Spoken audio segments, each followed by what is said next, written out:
the balance. Ross at third, Paulino at first. Breaking ball, the dirt gets away. Here comes Ross. Ball game. And that's the way to do it. Drive home safely. Marlins walk off with a win.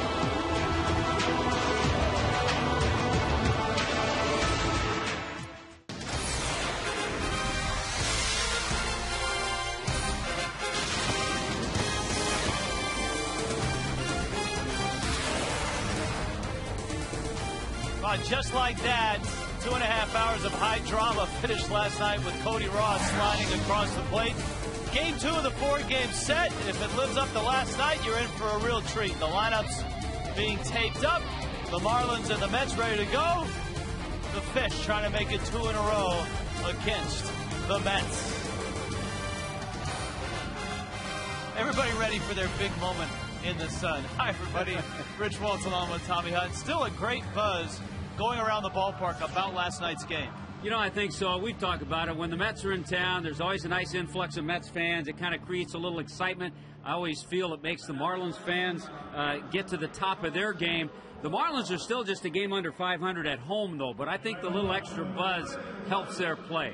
Santana and JJ, those were the topics last night, and certainly they lived up to their billing. But how about the defense last night by both teams? You know, I think defense in other sports is hard to pick up by fans sometimes. It's a little more subtle. In baseball, defense is right out there for everybody to see, and boy, did we see it last night.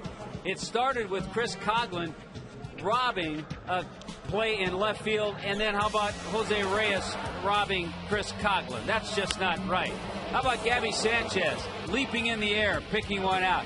I love the 3-6-3 double play. Not an easy one to turn. The Mets made it look easy.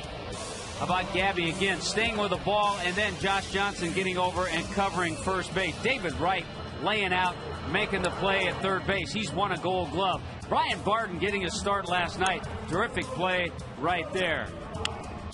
Hey, it doesn't stop. I got to take a breath. Jorge Cantu picking one out of the air, line shot. Wes Helms moves back a couple of steps across the diamond. Defense, if you love defense, there was a whole lot of it last night. It was absolutely fun to watch. All right, take a breath. Woo! Okay, let's talk about the pitching tonight. Last night, of course, a terrific matchup. The matchup tonight is interesting because you've got some guys that have had some issues. Control issues for Oliver Perez, and maybe aggression issues for Anibal Sanchez. I think, yeah, you're right. An interesting matchup because you have Anibal Sanchez who needs to be more aggressive in the strike zone. We know that he has good enough stuff. On the other hand, Oliver Perez, can he get in the strike zone? That's the question. Look at the walks. 22 walks, 25 strikeouts. He has a problem throwing strikes. The hitters have to be patient against Oliver Perez. You don't have to be patient anymore. The ball game is right around the corner. It's the Mets and it's the Marlins.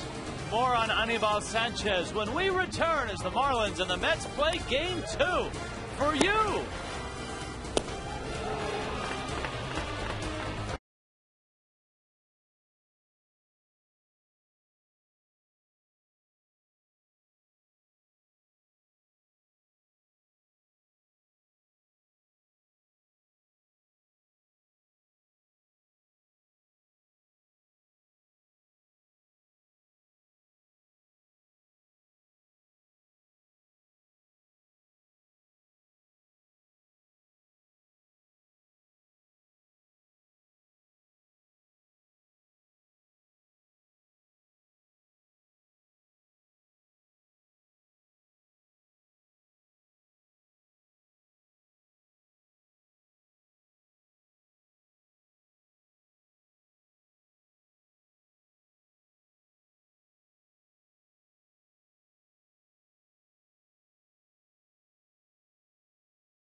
Jeff Conine. Guys?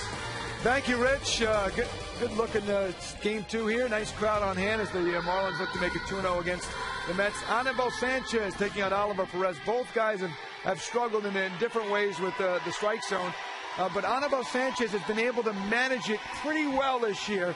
He's not got more than 6. Even in the last game, he had some moments against Washington where he was effective and only allowed 2 runs, although he had a lot of pitches in less than 5 innings. Yeah, he started off, like you mentioned earlier, 6 walks in his first inning of work, 6 walks in the rest of his innings of work on the year. And you see he's got great stuff. We know he's got great stuff when he's in the strike zone. He's the kind of pitcher that really is like a perfectionist. He really wants to hit the corners. And I think it takes him an inning or 2 to really get that feel down where he's hitting his pitches and hitting his spots. And that's why we see him struggle so much in the first inning and actually have some more success later in the ballgame. I mean, in that game alone, he walked 2 and allowed 2 hits. Let's look at the numbers. In the first inning, in 6 starts, his ERA is 6. After that, in innings 2 through 6, it's about 3.5. That's very good. He's also, as you mentioned, walked 6 in innings 2 through 6 combined in all of his starts, but he's walked 6 in the first inning. Is he nervous, Niner? Is it the feel? You think the feel of the ball, because he has to rely not on a 95 and a mile-an-hour blade pointing his pitches? Yeah, I think, he doesn't have the luxury of a Josh Johnson to make a mistake and have a major league hitter miss it with a 95-mile-an-hour fastball. He's throwing 88 to 91. I think he really wants to get on the black part of the plate, and it's okay to, I think, miss a little bit on the white part first inning, but he's trying to dot that ball inside, outside, on the black, and I think that's where he runs into his problem. All right, so we'll look tonight at the first inning, see if he can get through that, and maybe that'll set the tone here for Anibal Sanchez and the Marlins in game 2 of the series. But Tom, you have the call here. It's always fun when the Mets come to town to take on the Marlins. The Fish have won 3 of the 4 so far this year. Game 5 of the series match.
Big Taste by Geico. 15 minutes could save you 15% or more on car insurance.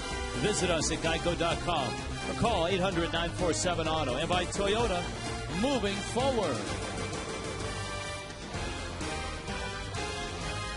Mets Marlins, here we go. Mets line up. Angel Pagan will lead it off. And Castillo and Reyes here in the top of the first. Anibal Sanchez goes to work. And a first pitch fastball at the knees is a strike. Jeff Nelson our home plate umpire tonight. Sanchez numbers. The alarming number at the bottom of the screen, opponents hitting .309 against him. And as you heard Jeff Conine talk about, early struggles. Something that Sanchez has had to deal with early in ball games. He has settled down as the games have unfolded. But Tommy, when your team isn't scoring a lot of runs, that can be fatal for a pitcher. When you're not scoring runs, playing catch-up ball is real tough, and I think we've seen that. I think it'll be really important to see how Anibal works here in the first inning. First innings have been his bugaboo all year. Nice comeback fastball. Boy, that had strike great 3. movement.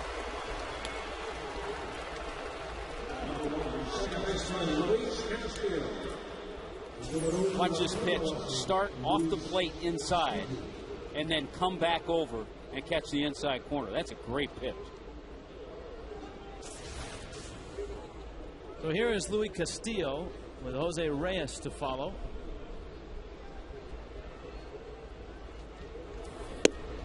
Boy, you would love Sanchez to pitch anywhere close to what Josh Johnson did last night. In fact, before the ball game, Sanchez and Ronnie Paulino and Randy St. Clair sat down and watched the video of last night's start by JJ.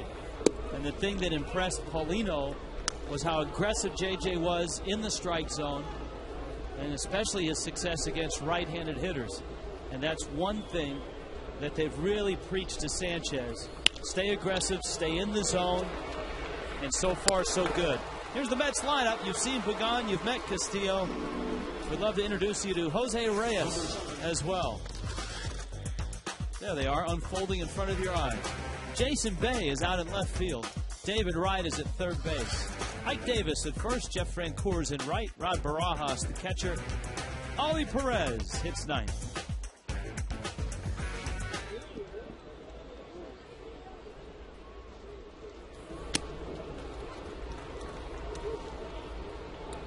Here is Reyes. He was 0 for 4 last night. There were 0-fers on both sides, with Santana giving up 6 hits, JJ giving up just the 3. High pop-up. Hanley circling. You could hear him call for it, and he makes the catch. And Anibal Sanchez comes out and works a very brief first inning.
Years old, spent some time on the disabled list last year, actually had right knee surgery, but just 14 starts for Perez last year. A guy who's kind of a mystery. At times he can be dazzling out there. He has pretty good stuff. We'll have to watch his velocity. Some have said it's down a little bit this year, but he can get very wild. His last time out, 3 1/3 innings against San Francisco, he walked 7. There can be good Ollie, there can be bad Ollie. Who will it be tonight?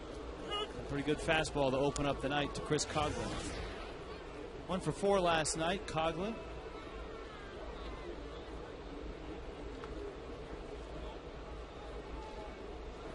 Little by little, bit by bit, climbing out of that hole in which he started all of April and into early May. Think of some of the pitchers he's had to go up against to climb out of that hole, too. Fights off that chopper, Santana, last night.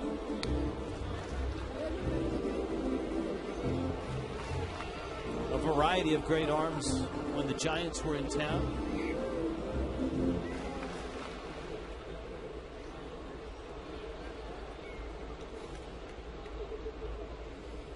One, two. Perez with a breaking ball that misses outside. So far, a couple of sliders have missed by Perez. It'll be interesting to watch him work. He's the kind of guy you really can't set up outside, inside, and have him hit pinpoint spots. Coghlan, a high chopper. Davis up to get it. And a little flip to Perez for the first out. Mets are a pretty good defensive team. Not too bad. They have Jason Bay and Angel Pagan, Jeff Francoeur in that outfield. David Wright, Jose Reyes on the left side. Luis Castillo, Ike Davis is the first baseman. Rod Barajas behind the plate. The Mets have made just 21 errors this year. We saw Reyes put on a clinic last night, diving left and right. David Wright also with a terrific play at third base. Here's Gabby now. He was 3 for 3 last night.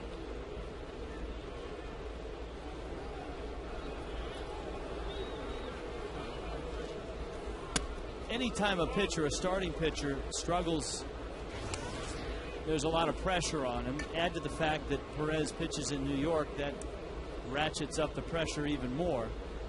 But I think what really makes it tough on the Mets organization is the fact, and they did it to themselves, they gave him a 3-year, $36 million contract going into last year. He was 3 and 4 with an ERA of close to 7 before he was shut down with patellar tendonitis. And so that's why the Mets desperately want Perez to flip the switch and get it going. Well, he's never had a 200-inning season. So staying healthy, a lot of pitches, a lot of walks. Gabby yanks one to left. It's deep. If it's fair, it's gone. It is foul.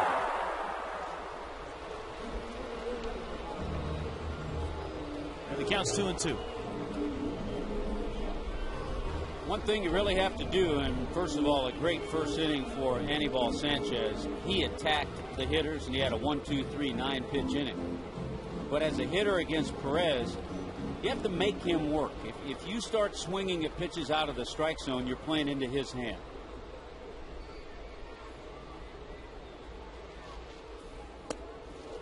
That's strike 3 called.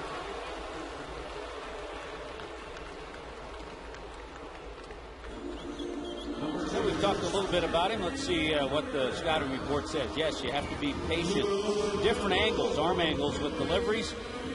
Box of chocolates. You know why? You never know what you're going to get from Oliver Perez.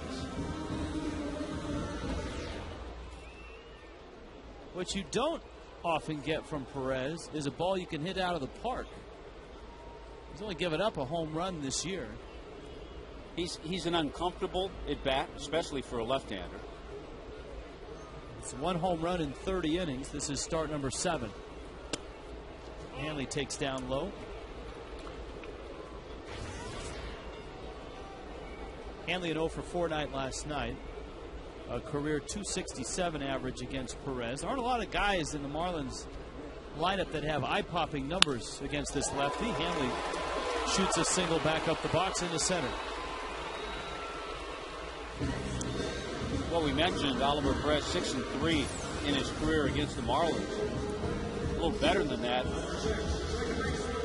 here in this ballpark. Good stroke by Hanley. He's 4-1 against the Fish in 7 starts in this ballpark.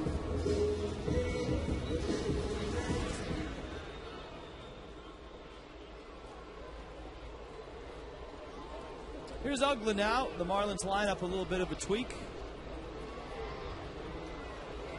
Jorge Cantu getting the night off, so Uggla slides up to hit cleanup. Cody Ross is hitting 5th. Cantu's numbers against Perez were not pretty. And so Freddie last night choosing Uggla to sit out against Santana. He was 1 for 19 against Santana. And Cantu's numbers, though not that severe, pretty close against Perez. I wouldn't be surprised if at the tail end of this homestand you might see Hanley Ramirez get a day off as well. Breaking ball, a strike, 1-1. Well, you have a nice game as Brian Barton had last night. And Freddie just feels confident now to get him a start in the infield and give one of his regulars a day off.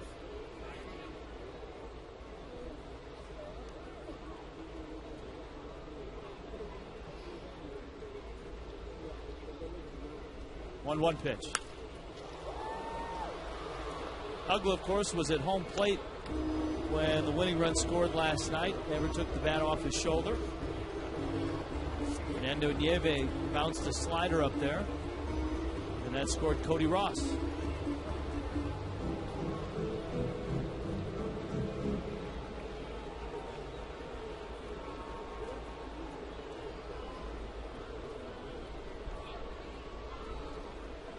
It's 1-2. Perez's fastball right now topping out at 88, 89 miles an hour. And that's a little concern of the Mets because there was a time he was in the low 90s with his fastball. Best year, 07. He won 15 games for the Mets. It was 15-10 in 2008, 10-7. Breaking ball, Barajas holds onto it. Uggla got a piece of it. 2 strikeouts for Perez.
There at Bud Beach, you can do that.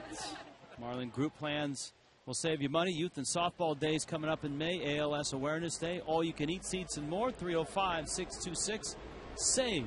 The number to call. Jason Bay. And Sanchez. This is down low to Bay. Bay, David Wright, Ike Davis in the second for the Mets, who are a game over 500 at 18-17. Bay, one of their key acquisitions in the offseason. He signed a huge contract. Well, Bay coming off that big year, his final year with the Red Sox, 36 home runs, 119 RBIs last year for Terry Francona. The home runs have not started to come yet. Rifles one into left field for a base hit. Well, the base hits have started to come because that's an 8-game hitting streak now for Bay.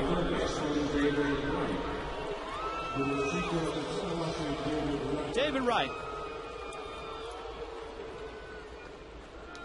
Wright was the finish of what was a key part of the ball game last night in the top of the 9th inning. With Leo Nunez in, the Mets on an infield single and a throwing error by Brian Barden had Luis Castillo at second base in a tie game with nobody out. And Nunez pitched his way out of it. He got Jose Reyes to fly out to left. Bay bounced out to Helms at third. West made a nice play on a tricky hop, and then the strikeout of David Wright. And the Marlins, from that point, took it from there. Got their run in the bottom of the 9th. Obviously, Rich, the memorable out, the strikeout to Wright, but one of the key outs, that first out, getting Reyes, who attempted a couple of times to move Castillo over to third, couldn't get the job done, and then finally fly it out. 0-2.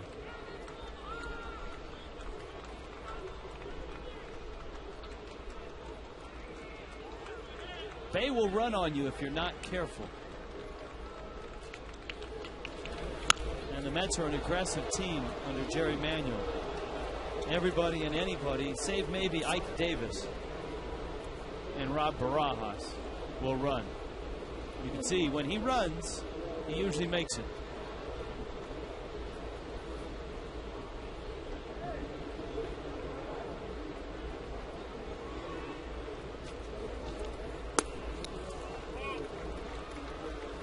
There is Jerry Manuel in his 3rd year.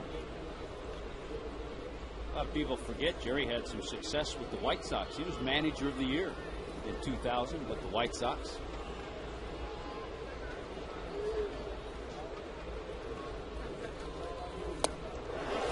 Sanchez. Last night, Josh Johnson was able to get strikeouts, and so was Leo Nunez with change-ups to right-handed hitters. That's a good pitch there. And David Wright's 47th strikeout of the year. He struck out 19 times now in his last 11 games. That looked like the changeup. Kind of an in-between. Almost looked like a slider, but I think the velocity says changeup. So you have to think, Rich, if watching video of Josh Johnson last night and seeing the success he had with his changeup, that he could break that out a little more often tonight. Here's Ike Davis now.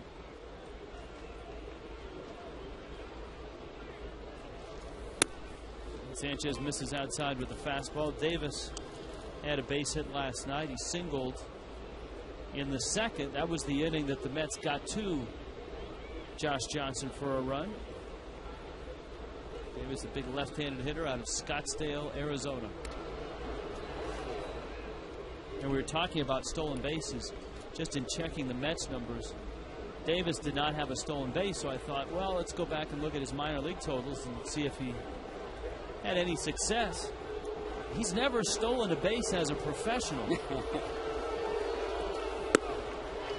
Well, even without a stolen base, he was their minor league player of the year last year. Split the season between Port St. Lucie and Binghamton. His father, of course, a reliever for the Yankees. Bays at first with 1 out.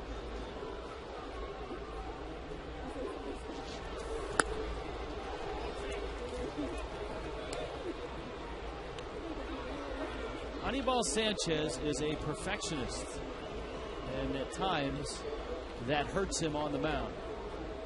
I wonder if that all stems from the no-hitter. You throw a no-hitter, you're a perfectionist. Not quite as much as Dallas Braden, who threw a perfect game.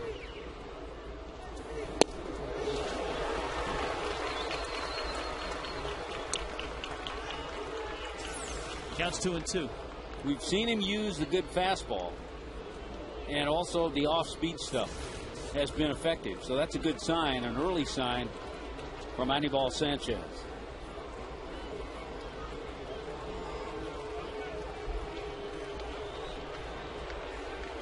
See if Bay is on the move. Davis just gets a piece of it. Davis has been a nice infusion of youth into this Mets lineup and into the organization for that matter. The Mets kind of treading water with Carlos Beltran out. Beltran had some good news yesterday, worked out. The knee felt okay. I think sort of treading water with Daniel Murphy as their plug-in first baseman. Remember, they moved him in from left field. Murphy's on the disabled list now too, and so this is why Ike Davis has gotten an opportunity. He's made the most of it. Goes after a breaking ball, and Sanchez strikes him out. So Sanchez has 3 strikeouts already, and up comes Jeff Francoeur. Well, he's just utilizing all of his pitches. Breaking ball here gets Davis to chase it. So he plants the seed with that fastball that he's moved in and out. And then we've seen the changeup and the curve and slider. Francoeur in a mighty slump right now. He's 0 for 3 in the series. Since mid-April, his average has been hovering around 140. And Sanchez comes right after him with a fastball. It's 0-1.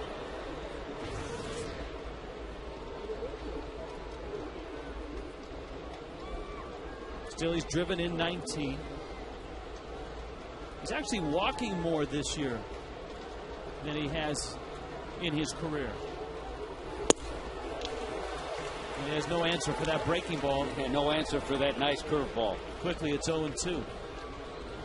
Over the years, though, Francoeur's gotten some big hits against the Marlins. Absolutely.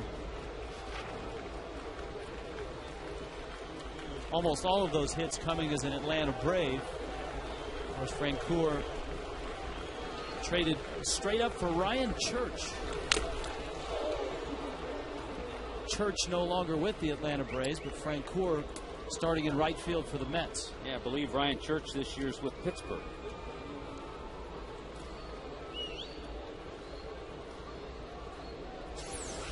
Here's a look.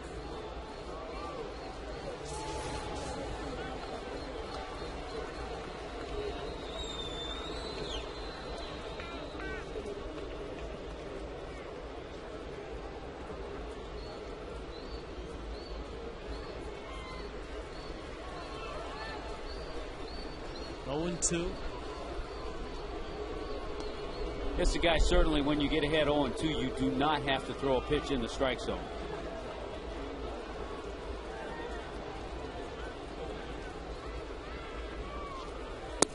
So for a pitcher, a good try right there to get him to chase that high fastball. For a pitcher like Sanchez, whose goal tonight is to be more aggressive in the strike zone, he has to kind of get out of that mindset. Yeah, but I like the thought right here because Francoeur often will chase that high fastball. That's pretty close, too. And he chases a low breaking ball. And Anibal Sanchez is on tonight. 4 strikeouts in the first 2 innings. This looks a little like last night.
live at Iram Bethorn Stadium. Rich, am I saying that right? I know you did some games there for the World Baseball Classic. You were real close. Iram Bethorn Stadium. Dang it, I tried. Yeah, that's all right. By the time we get to late June, you'll be all over. By the time we get to Puerto Rico, you'll have it. And that's going to be a heck of a road trip for you guys, right? It'll kick off a 15-day, 13-game road trip for the Marlins. Oh, you know, it's a... I know going to Puerto Rico is going to be fun, but the Marlins will go to Puerto Rico and play 3 there. And then on to Atlanta. Okay, then where are we going? Dodger Stadium Then a 3-game series at Dodger Stadium, and then 4 games in Arizona. Cody Ross is up, and he takes down low. That ballpark has changed a bit since you were last there, Tommy, when the Marlins played the Expos. And they've put money into it. They have upgraded it. And I think it was a good spot for the WBC. It would be a fun spot for the Marlins and the Mets. In fact, there were a lot of Marlins and Mets that played in the World Baseball Classic. And the Ramirez and Jose Reyes were on the same infield, along with the Big Papi and Miguel Tejada. I think down the road, Marlins officials look forward to having the WBC in the new ballpark. 2013 is the next WBC. 2-2 coming. That's a changeup. Perez does use that occasionally, and he's trying everything. Cody Ross, because you saw the numbers. Cody has good numbers against Oliver Perez. Ross, Helms, and Paulino. Perez gave up a single to Hanley, and that's it in the first. Breaking ball, that is just foul. Up by much.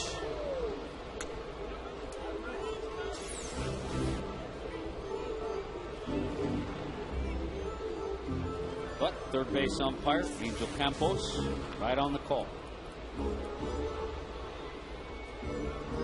Had to be a fun night for Campos last night. Working home plate with Josh Johnson and Johan Santana. I thought he did a nice job. Yes, he did. 3-2.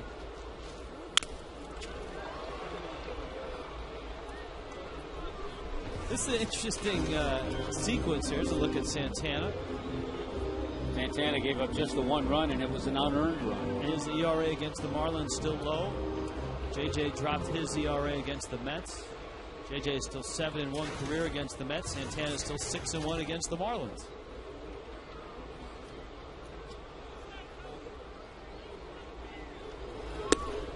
Outside, Cody works a walk. That's how the Marlins got started last night in the 9th. It was a 1-out walk to Cody Ross.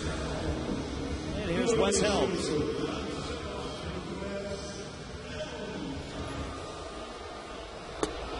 Yeah, Cody got things started with that 1-out walk. A little broken bat single into right field by Ronnie Paulino. Nice hitting by Ronnie. One pitch, that was it. Dan Uggla had him set up. Uggla, Marlin fans have seen the highlights probably at least half a dozen times. When you watch Uggla in that highlight, Uggla just kind of puts the bat on his shoulder and just starts walking away because he knows game over.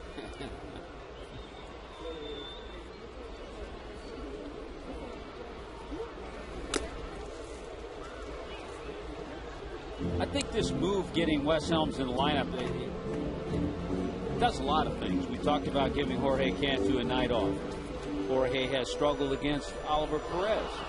I think in Wes's case, he's had a little success against Perez, but it gets him 4 at-bats, gets him on track, and keeps him going so he's ready for those big pinch hit appearances.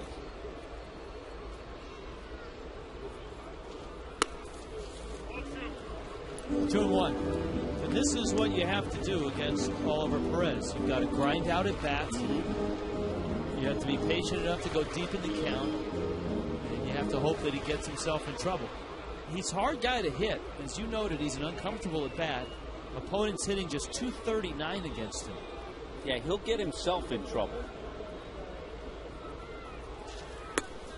He's a hard guy to put plays on, to put hit and runs on, because he could bounce a breaking ball. He could throw a fastball up out of the zone. So you want a pitcher who's in the strike zone to put plays on.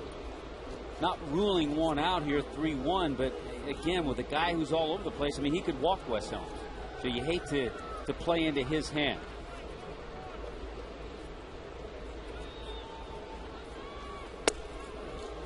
There's a strike, and it's 3-2.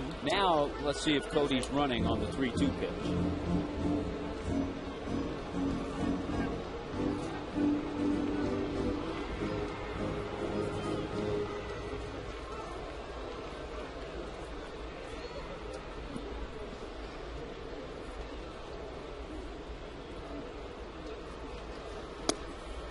Now he walks Helms. Cody was not running. And here comes Paulino.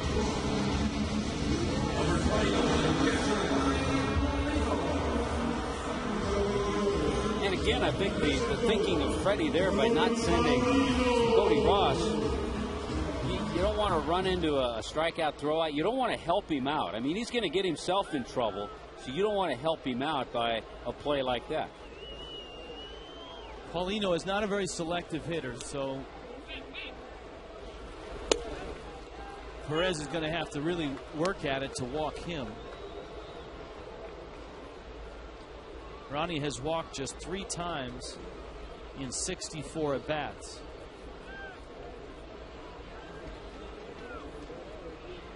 Mets turned 3 double plays last night. Obviously, they're thinking about one right now. Helms at first, Ross at second. Paulino backs away from a fastball. It's 1-1.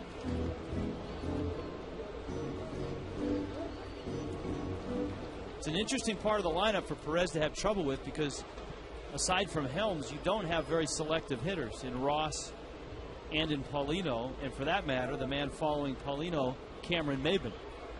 Some of the freest swingers the Marlins have.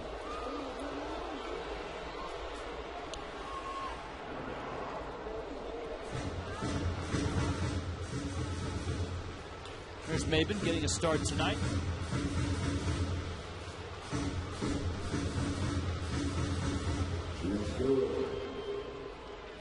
And you talked about the WBC.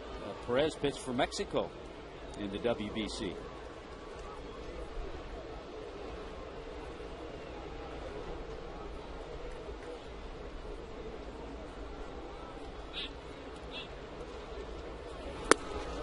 Struck him out. Fastball came up and in. Our Toyota Fox Tracks. Pretty sure that's there, and Fox Tracks tells us it was.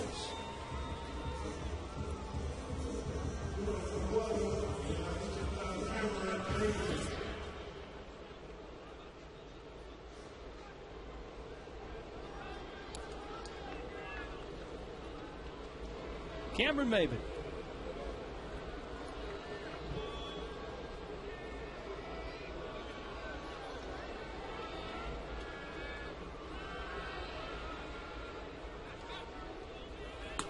Marlins hoping to get Maybin going with the bat.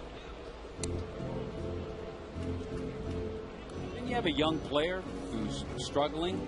You have to understand that I'm sure Cameron has heard the Mike Stanton talk. So obviously, whenever that happens, when Stanton appears, that means somebody will have to go back to the minor leagues.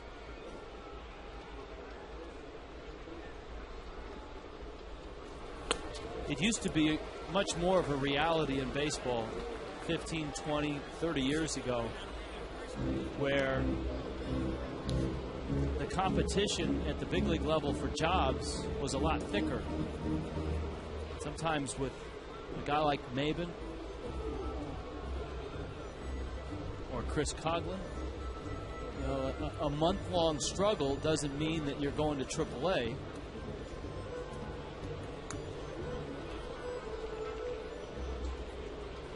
He counts 2-0.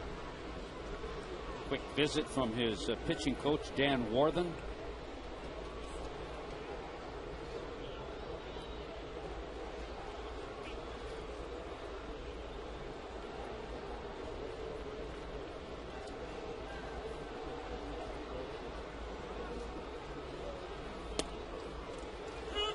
Grooved to fastball, and it's 2-1. Sanchez is on deck. Couple of walks to start the second. Sanchez actually had a good year swinging the bat. Has 3 hits in 11 at bats.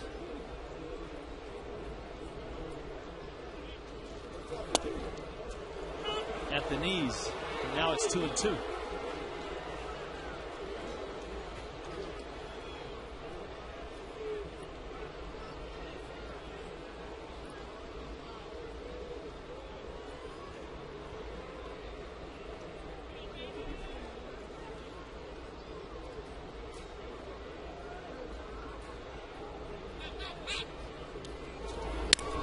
Breaking ball slowly hit right, gets it out, across the diamond, and Maben would beat that easily.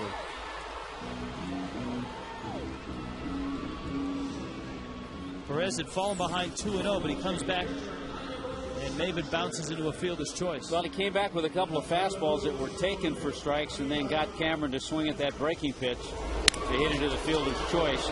Wright tried to turn it, really didn't have a play with the speed of Cameron Maben.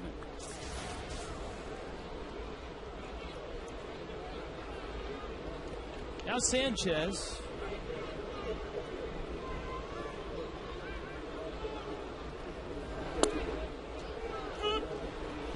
As you know, in the offseason, Sanchez shed about 25 pounds.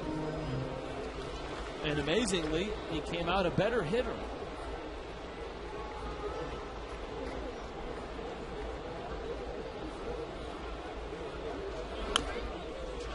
But Perez is out in front of him now, 0-2.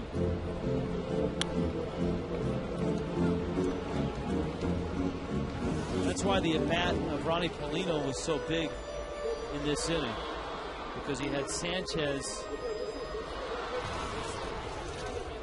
coming up behind Maben, and a place for Oliver Perez to escape is 2 walks. And that's exactly what he does. He escapes. And the Marlins leave those 2 out there.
With the 4 strikeouts, I love the way Anibal Sanchez pitched to Jeff Francoeur. Watch Ronnie Paulino, a little decoy, tapping down, but really this is a fastball they want up. Francoeur doesn't chase it.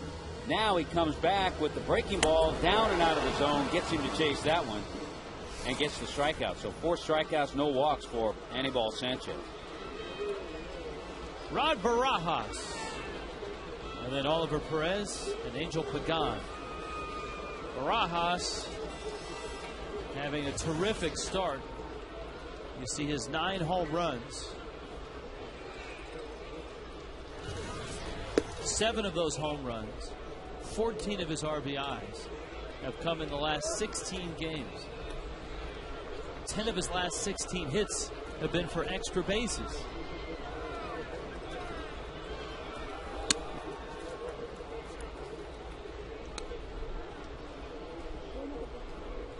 I don't know if it was much of a surprise, but really Barajas, a guy who's been in baseball for quite a while, had 19 home runs last year with Toronto. So he's had a little power, though. He had 21 one season with the Texas Rangers.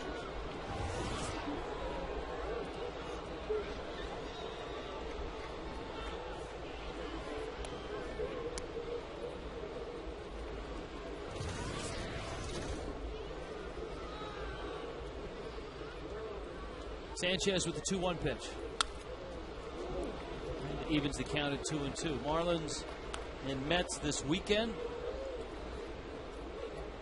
Nate Robertson, John Maine tomorrow night. Ricky Nolasco, Jonathan Neese on Sunday afternoon. And then the Diamondbacks, who have lost 6 in a row and are in Atlanta tonight on top 1-0 in the first. They arrive for a 2-game series. It's a fair ball. Quick trigger by Helms and a nice play. He had the luxury of Barajas running, and still he was well into foul territory when he made that throw. Yeah, and the other thing you like about West, you go ahead and make the play. You're not sure if it's fair or foul. You don't see that umpire pointing. You go ahead and make the play, then you'll find out later.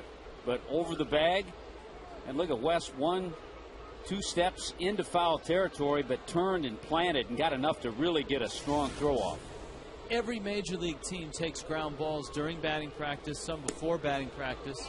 When Helms is at third base, he always will have either Carlos Tosca or Freddie, whoever's hitting him ground balls. He'll always have him hit a couple over the bag like that will carry him into foul territory so he can practice that throw.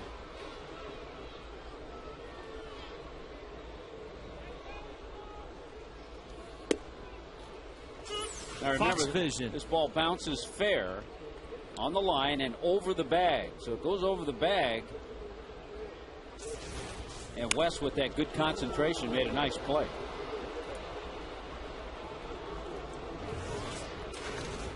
Yeah, you always, when you take ground balls in infield or infield practice, you always want to give yourself some difficult ones and work on that play.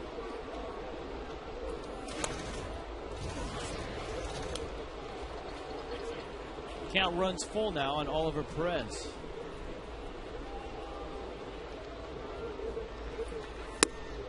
He lost him. And Sanchez, whose control was impeccable for the first 8 hitters, walks the pitcher. Yeah, that's a tough one, too, because that's almost a gimme out. Perez not much of a hitter. And now you have to deal with the top of the lineup.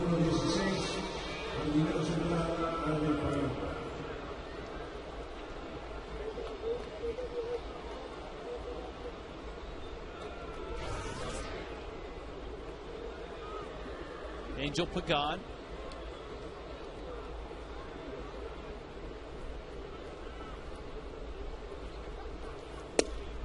Pagan had a nice year last year, filling in, and many people around baseball thought he was a young player because his name really hadn't been out there much.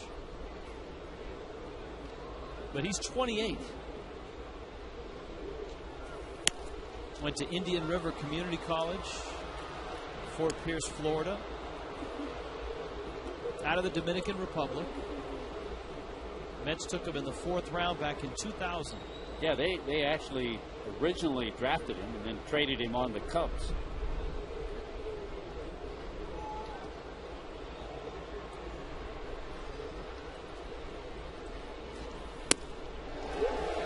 Good live fastball. Sanchez threw it by him. One thing, in talking to Ronnie Paulino, I asked him to compare and contrast Josh Johnson and Anibal Sanchez, because having caught JJ last night and seen the success he had against the Met hitters, he said JJ has much better command of the fastball. But, he said, Sanchez has a lot more movement on his than Johnson does. I also think that Anibal Sanchez, with his delivery, is sneaky, and guys have a hard time picking him up. You know, he has 5 strikeouts. His career high in strikeouts is 8.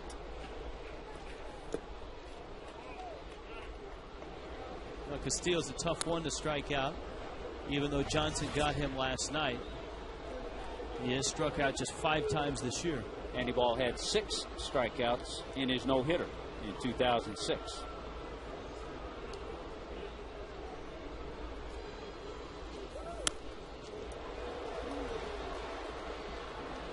One and two. His last time out, even though he gave up just 2 runs, it was a messy start. 4 1/3 innings, 100 pitches, 4 walks, 4 strikeouts, a hit batter, 6 hits.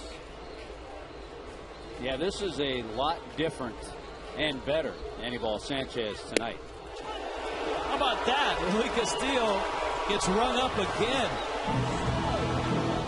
And Anibal Sanchez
favorable matchup, but for Chris Coughlin, not too bad at all. In fact, he told me before the game, he said, I like being comfortable even though I'm uncomfortable. I don't tend to do too much when I'm going lefty versus lefty, whereas I go out of my zone sometimes when I'm lefty against righty.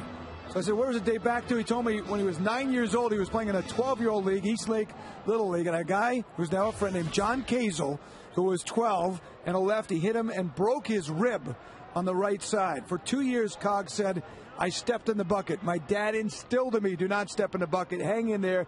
He said, I was scared for 2 years. Ever since then, I've been fine. And in fact, guys, last year, even when he started to hit well against righties and his lefty average was down, Jim Presley said, hey, stay within 30 points, 40 points. He said, Press, I'm going to be over 300 against lefties too. He said, but nobody believed me because he said, I'm the only one who had confidence. I knew I could hit left-handers, and he's done a good job of that. 314 last year against left-handed pitching. Guys? Thanks, Craig. You can see the splits this year. Very close. Pulls that one on the ground. Davis is a good fielding first baseman, and he has helped the Mets defensively. Swallows that one up, steps on the bag. Hit pretty well by Chris Coughlin. Just the wrong direction at Ike Davis. Here comes Gabby Sanchez. 1 game in the books in the National League. The Pirates beat the Cubs again. Carlos Zambrano coughed up 3 runs in the 8th. And Pittsburgh went on to beat the Cubs 10-6. Zambrano got the loss. But I know they're not crying at the Cubby Bear tonight, Tommy. Gabby drives one into left field for a base hit. They'll be drowning their sorrows at the Cubby Bear tonight. Watch his pitches. Out over the plate, middle. You see a pitch like that, you have a solid swing. Good things are going to happen. Good swing by Gabby Sanchez. Hanley drove one into center field back in the first. I just don't think that's a good situation for the Cubs with Zambrano in the bullpen. It's just not going to work. Yeah, it's a no-win situation. Yeah. With all the money that they owe him this year and the next 3 years,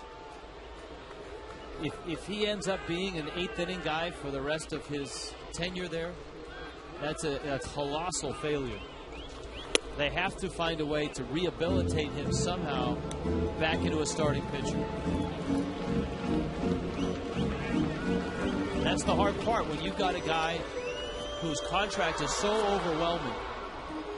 You have to bite the bullet and stick him out there and hope that he turns it around.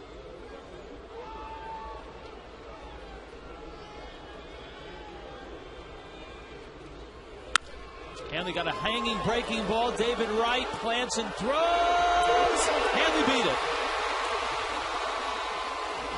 That play was a lot closer than I thought it would be.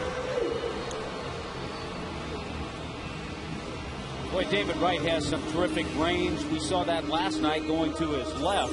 This time, he goes near the line, a hanging breaking ball. Hanley hits it well, got a little bit on top of it, though. Wright picked it, was able to get himself planted because he knew he had to uncork a strong throw. Hanley beat the throw, but you're right, he made it closer than I thought it was going to be, too. Marlins had a base runner in the first, didn't score. They had 2 in the second, didn't score. They have 2 here in the third. Uggla digs in, drives one to left. That ball's deep. Back goes Bay to the wall. Gone! His name is Dan Uggla. And the Marlins strike first tonight against the Mets. You keep getting guys on base, then you start looking for that big base hit. Couple of men on. Dan Uggla supplied the big base hit. And you know what? Maybe the night off last night did him well.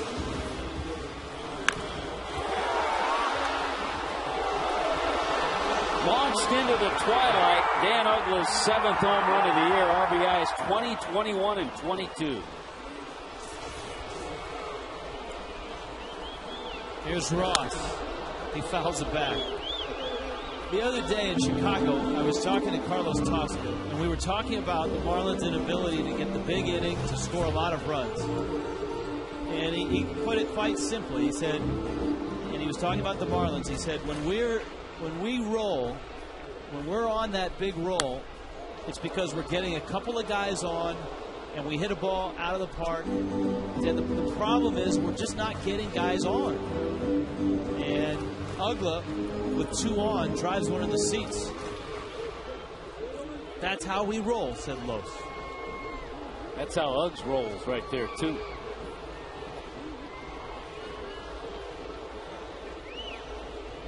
Oh, 2 coming. And it's outside.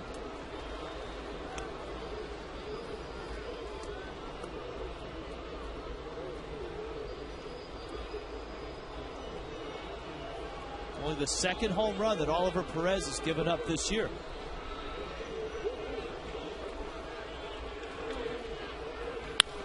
Ross rifles one into the corner. Bay picks it up. Cody's got himself his 9th double of the season. And the Marlins are rolling. Now, as soon as Dan Uggla, Cody Ross saw some pitches they liked, notice how Barajas wanted that fastball up. Wasn't quite up high enough because it was still in the strike zone, and Cody Ross just jumped on it.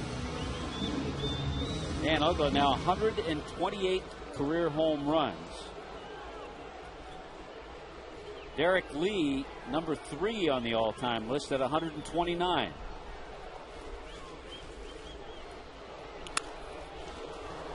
Helms shoots that one into the seats.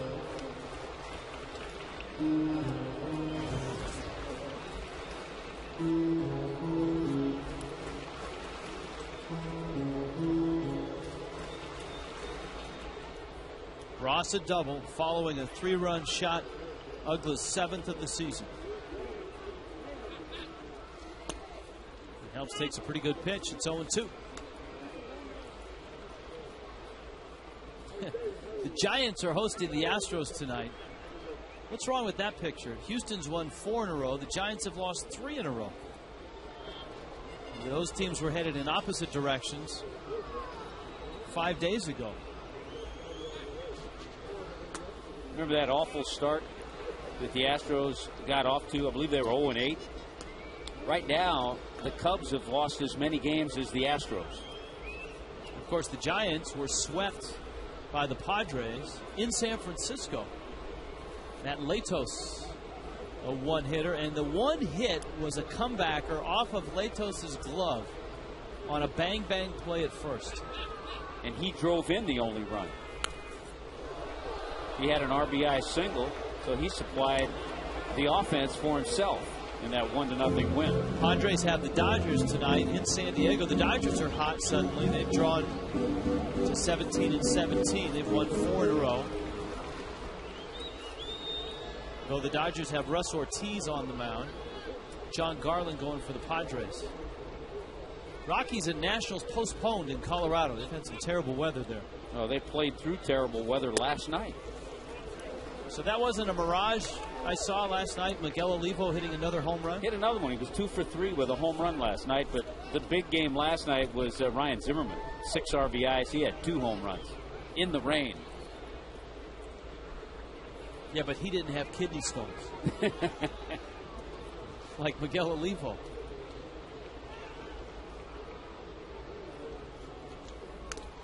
Fouled at the plate. In case you hadn't heard the story, Olivo, about a week and a half, 2 weeks ago, in the middle of a game, stepped into the restroom inside the dugout.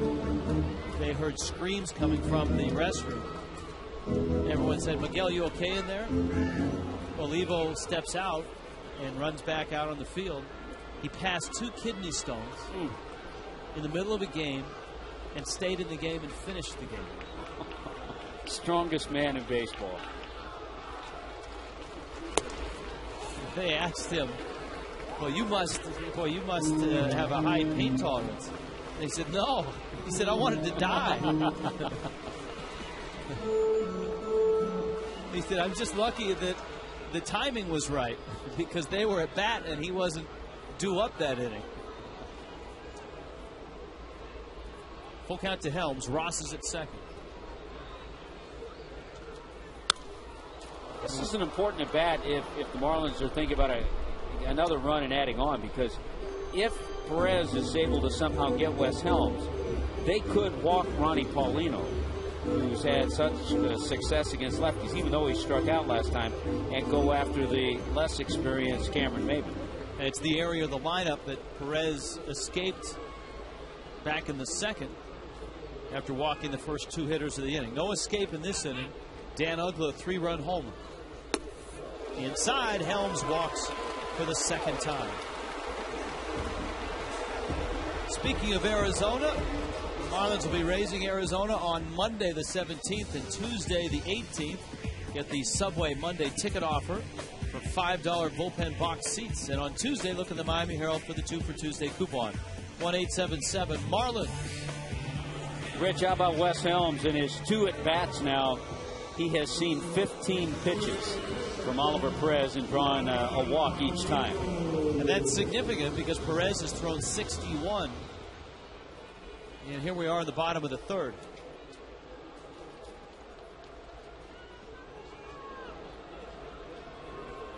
Now, Paulino was called out on strikes in the 2nd. Drives that ball to right field. That's pretty well hit. Francoeur goes back. Short of the track. Ross tags. And he'll take 3rd. And so here's that matchup. Maybin and Perez.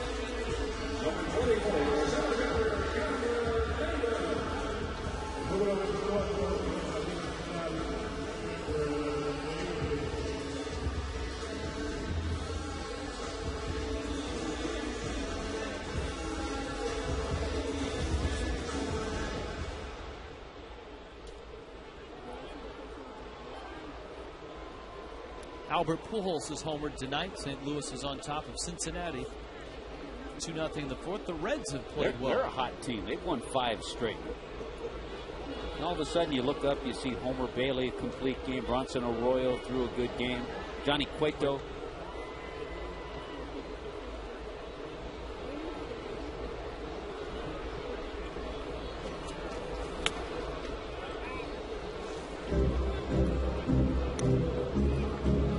1-0 to Maben. Cameron was ahead of the count 2-0 back in the second. You see Ross over at third. Helms at first. Perez came back and got him to bounce into a fielder's choice. Ground ball up the middle, base hit. There's your add-on run. And that's got to feel good for Cameron Maben.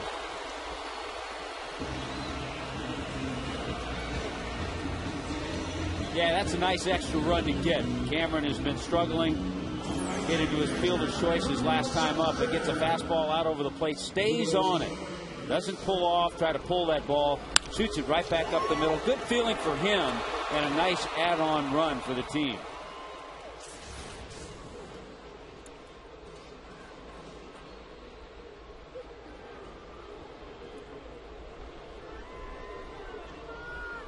Here's Sanchez, who swings and misses. A matchup of lefties in Milwaukee tonight. Moyer against Wolf, and it's Throwback Fridays. The Phillies are wearing those old powder blue road jerseys, and the Brewers, of course, have their throwback Harvey Wallbanger unis going on. Now you've got to have at least one or two of those hanging up in your closet. I think I do have one, yeah. The Greg Luzinski era. 1-1 to Sanchez. Helms and Maben out there.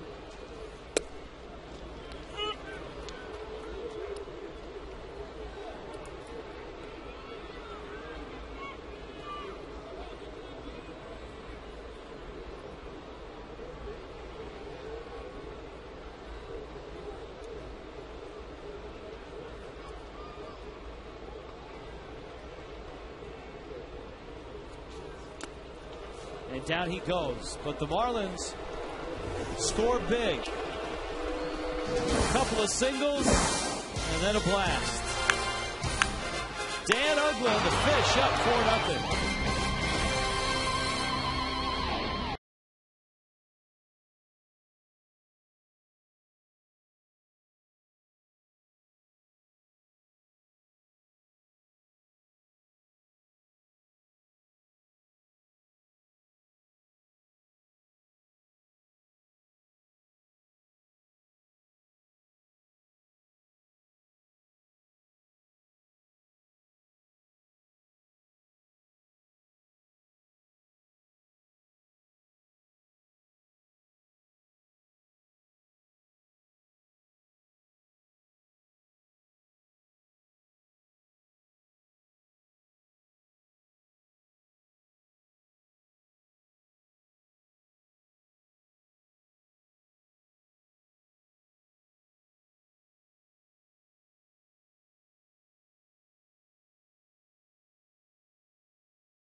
They're 4-6 in those 10 games.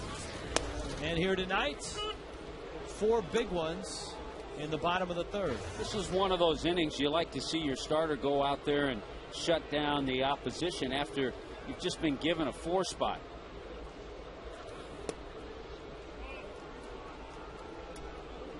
Marlins pitching staff has held their own the month of May. 4th lowest ERA in the National League, third lowest opposing batting average.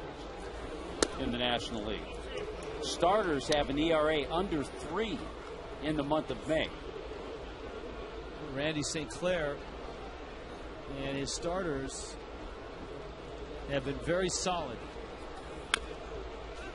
A little roller up first. Craig, you want in on this? Yeah, and you know, we were talking too about Sanchez, and boy, did he turn around the theme, because he in particular has struggled in the first inning. He allowed the first run in 5 of his 6 starts, and we mentioned in the pregame he had walked 6 in the first inning, a walk-in inning, but he only walked 6 in the other innings, all the other innings combined from innings 2 to 6. So it was good to see him get off to a good start in this game. It's something I think historically he hasn't done, even if you go back to past years.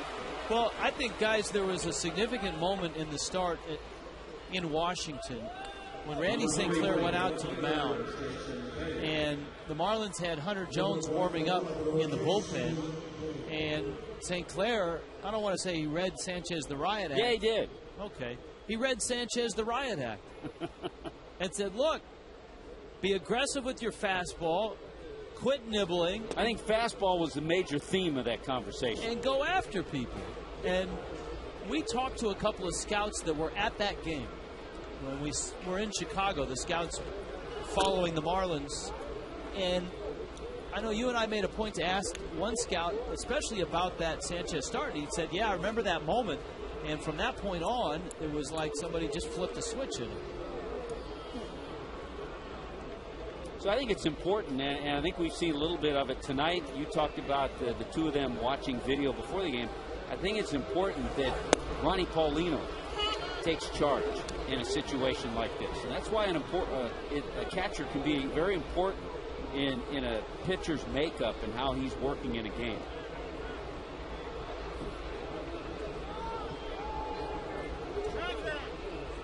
You could see Paulino a little bit frustrated. They settled on what looked like a changeup with a 2-1 count.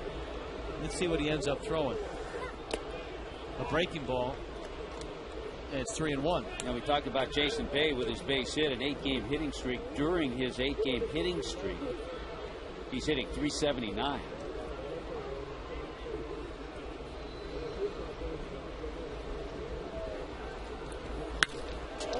Drives that ball to center field, hits it a long way.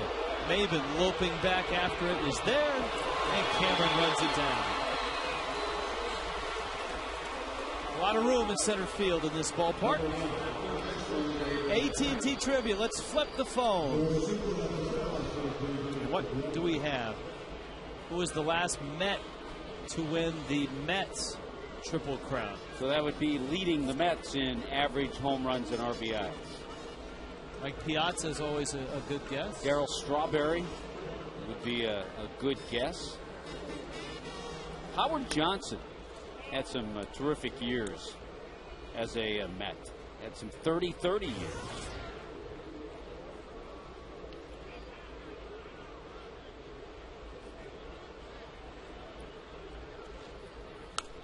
David Wright fouls it back. How about David Wright?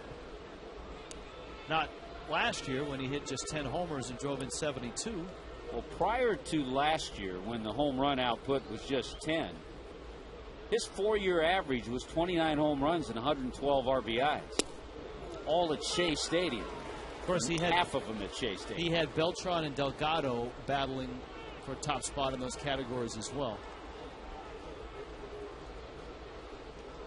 Another guess would be Carlos Delgado on that list. No, I haven't heard much about Carlos Delgado. I know he had the hip surgery. Maybe we will see Carlos Delgado when we go to Puerto Rico.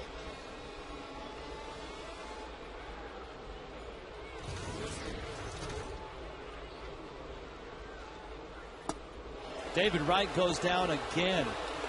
7 strikeouts for Anibal Sanchez. It's 1 short of his career high. And the Marlins are up 4-0.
rethink possible.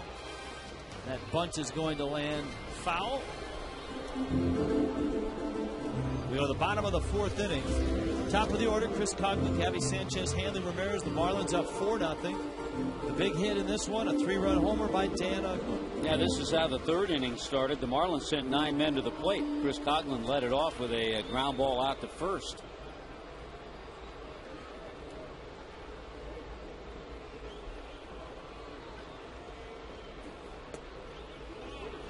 Perez froze on that breaking ball. He thought he had caught the corner.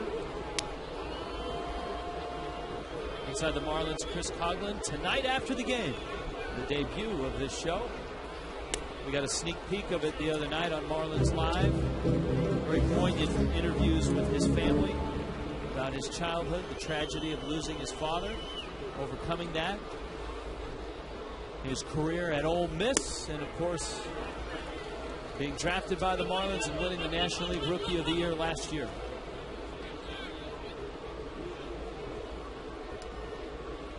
And the ability to blow bubbles while facing a 90-mile-an-hour fastball. He turns that one around to right center field. Hits it deep. Francoeur back. Looking up. Gone! Coghlan, his first. Boy, he jumped on a 3-1 pitch. You'll love to see a hitter attack a 3-1 pitch just like that, knowing he's going to get a fastball from Perez, who missed a couple of times with the breaking ball. Cox hit his first extra base hit in Chicago, had a double. Now watch this. He's able to keep the bubble going while he hits the home run. That's a nice shot. That's a deep part of this ballpark, too. Perez misses outside with a breaking ball.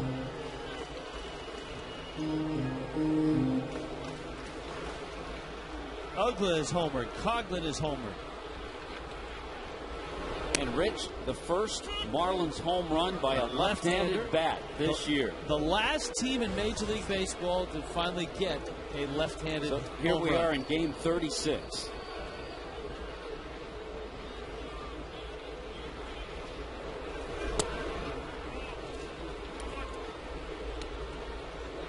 Boy, that's a load off his shoulders right there. Not that he's going to hit 25 or 30 home runs, but just to see a pitch like that, have the kind of swing that he had, that's a great feeling.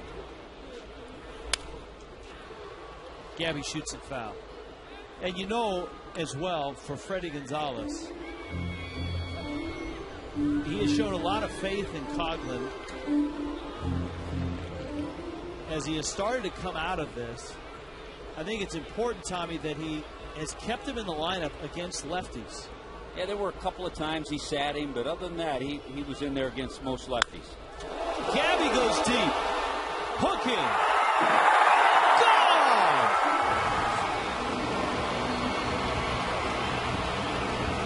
His fourth. And the Marlins are battering Ollie Perez around the park.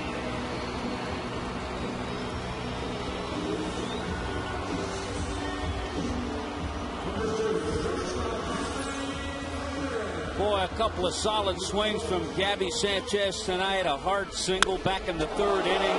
Keep this one fair. That's all he's thinking as it heads into that left field corner. It stayed fair. And another well-hit ball. It's amazing. Oliver Perez, 6 starts, 30 innings coming into tonight, and it allowed just 1 home run. And the Marlins have hit 3. The last 10 at-bats against Oliver Perez have produced 7 hits and 3 home runs.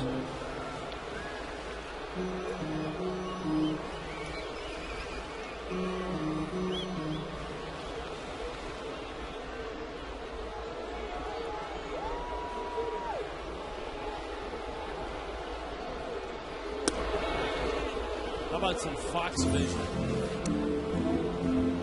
I love that Fox vision, the slow motion, just the picturesque swing, and Gabby has that nice compact swing.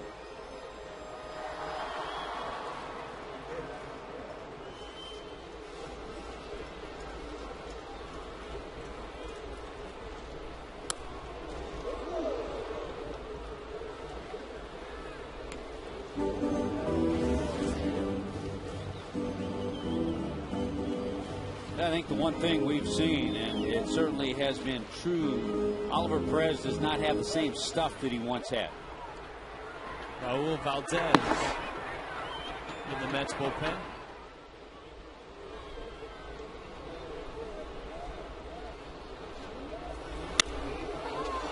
David Wright is a terrific third baseman. All right, let's find out who won that Mets Triple Crown.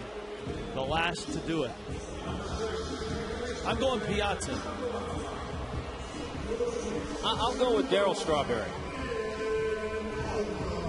Mike Piazza. And he didn't even have to drive in 100 runs to do it.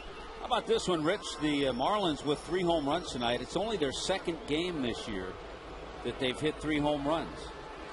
First 3-homer game of the year. Second game of the season in New York against the Mets. As Carlos Tosca said in Chicago, that's how they roll.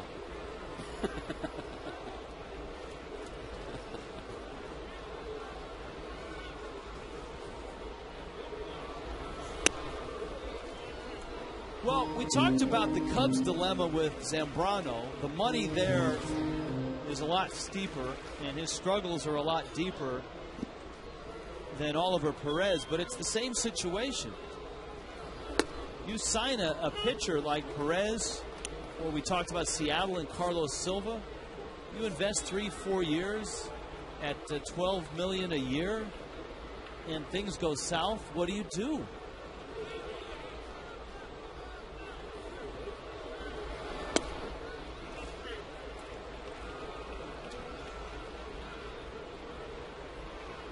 Seattle chose to not only trade him to Chicago, but pay a good part of his salary in Chicago and get Milton Bradley in return. That ball's a rocket. Get out of here. Twice tonight, his name is Dan Uggla. Oh, wow. Haven't had one of these in a while.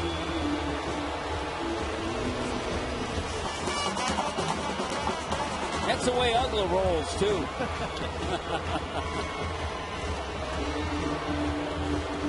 And that's it for Oliver Perez. Jerry Mangle. Didn't take him long to get out there. That ties Dan Uggla now with Derek Lee on the Marlins all-time list. Third on that list, each with 129. That's a cool shot.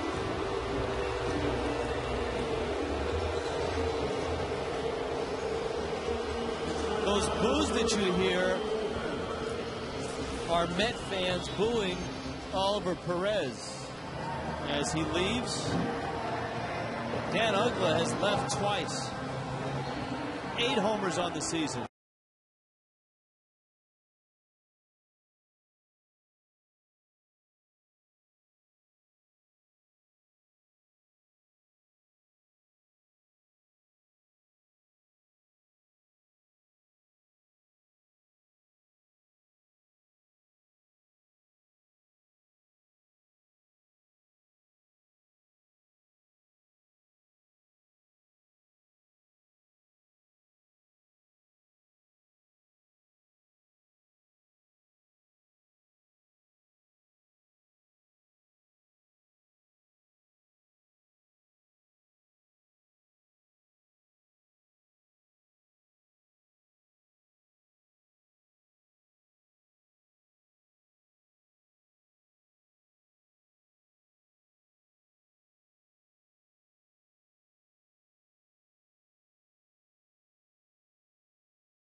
Cody Ross now, as the Mets have gone to their bullpen because of those 3 guys. Look at the home run club. They're all sitting together.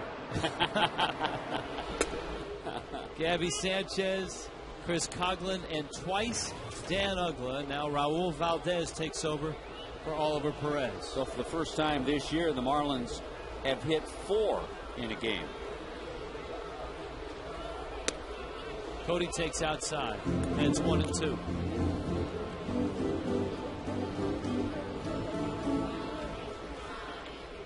And the man that is on the other end of that, Anibal Sanchez, having a big night as well. Ross goes around and is tagged out. Tommy talked about the home run numbers, all-time leaders in Marlins history. Uggla has tied himself with Derek Lee for 3rd all-time, and at this pace, he will be the all-time leader before this season is up. Yeah, if he continues on, and there's no reason to think he won't, he will surpass Derek Lee, Miguel Cabrera, and Mikey Lowell.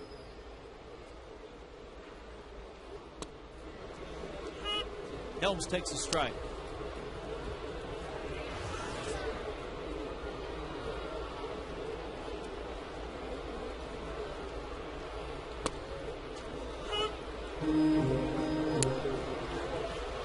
And Miguel Cabrera still going strong. Home run, 3 RBIs, hitting .376 with 36 RBIs for the Tigers.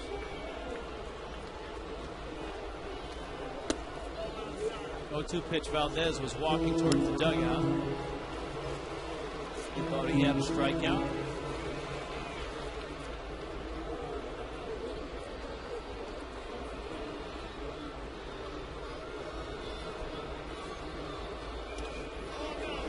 Almost hit him.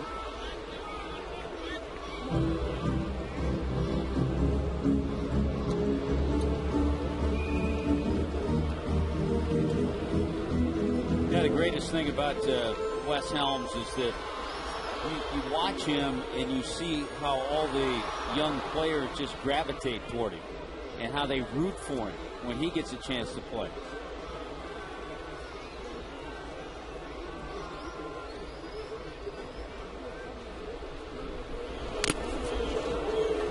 Got a piece of the fastball. It's 2-2. So many times you'll see Wes and Gabby Sanchez talking early before the game, just talking about baseball, about hitting. He's not going to let Wes out of his sight.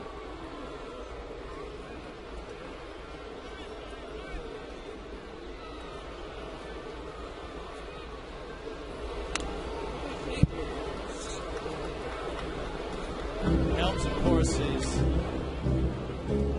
been such a he's been that type of influence ever since he stepped into a Marlins uniform, because he arrived on the scene when the Marlins were very, very young.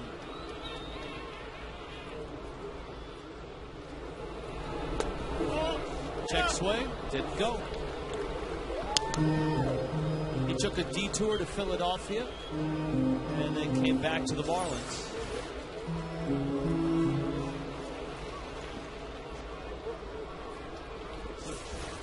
Fox Vision gives you a much more definitive look at check swing. I don't think he went on that one either. Oh, he did. So Helms gets run up on that one. And the inning is over. Wes said, oh, well, I probably went on the first one, too.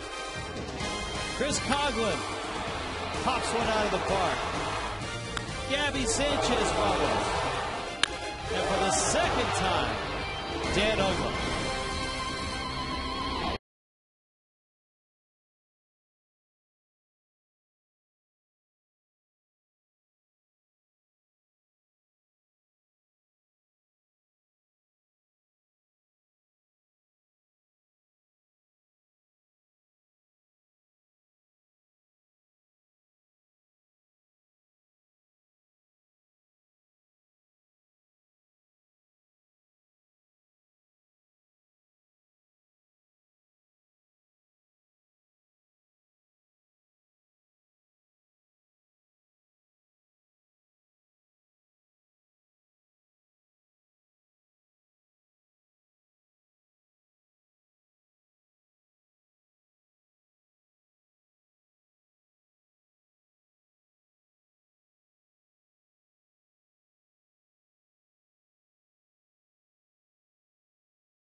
Nice way to start the fifth inning. Can't stop tapping my feet.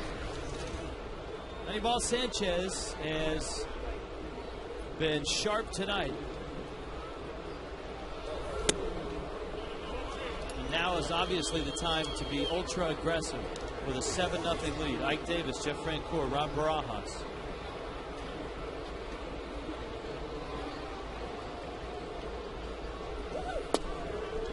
Outside corner. I mean, the fact that he has 7 strikeouts, just 1 off his career high, tells you how aggressive he's been by getting ahead, using that good fastball, the change up, the breaking ball. Like he took something off the fastball. I don't think it was a straight change. It wasn't a change up, but his fastball is usually 91, 92, and that was about 4 or 5 miles an hour less. That'd be a batting practice fastball? Maybe a little BP fastball, had some movement.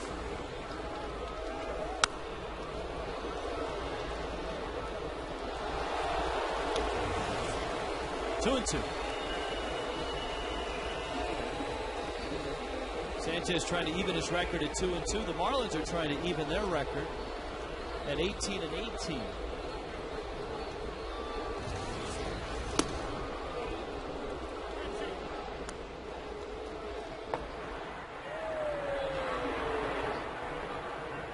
Manny Acosta.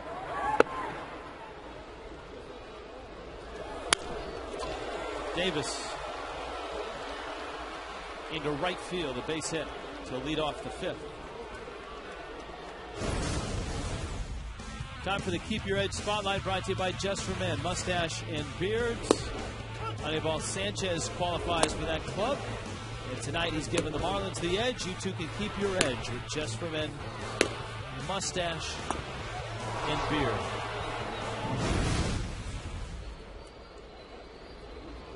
Good to see that little smile from Sanchez coming off the mound there. He's very serious. You see Sanchez around the clubhouse. That probably goes along with his perfectionist nature.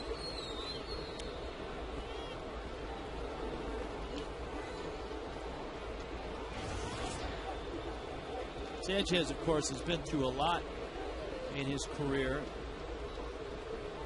A lot of off-the-field things in terms of injuries. That's a pop-up. Sanchez is calling for it. He makes the catch. You know, sometimes they say pitchers should just get out of the way. That is not one of those cases, because I don't know that either Wes Helms saw it or could get to it. Nah, he was the only one who was going to make that play, because Wes was playing deep with Francoeur, the hitter. Hanley couldn't get there. Gabby couldn't get there. Paulino couldn't get there. So I like the way Anibal took charge. Yeah, I'd like to see that more. Their pitchers they're athletes. They can catch a pop fly. That was a good job. Here's Rod Barajas. Some pitchers you wouldn't want to see take charge. No. That one's fouled back. We, of course, talk a lot about the labrum surgery that Sanchez had. That surgery is more often than not a tougher road back than Tommy John surgery. That was in 2007. He had Tommy John surgery back in 2002. Yeah, he's had it all.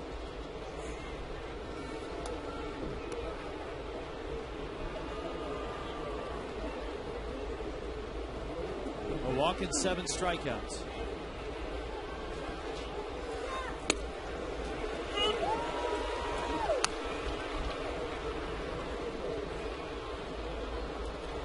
Boy, and great to see him have success with this game plan here tonight, because nothing will solidify confidence by following a game plan and having success with it.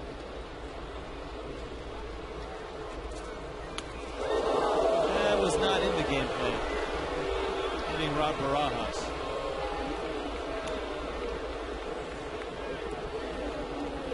This copyright telecast presented by the authority of the Marlins may not be reproduced or retransmitted in any form. Counts and descriptions of this game may not be disseminated without the express written consent of the fish. And now he has a pitcher up there who's probably going to just try to drop down a bunt. So he's going to give the ball club an out. Remember, he walked Perez back in the 3rd inning. So Jerry Manuel just saying, look, it's 7-0. I don't want to waste my bullpen. So he's going to try to get a couple more innings out of Valdez. Helms. Wow. Valdez got down the line. How about the stretch by Dan Uggla? And Helms makes the play. So the sacrifice works. Look at this. Valdez really made this a very close play. This is closer than I thought. Here comes Gabby charging in. The only play is for Wes. And then Dan Uggla gives him a nice stretch over at first base. Here is Pagan. With runners at second and third. Pagan has struck out twice. Once swinging, once looking.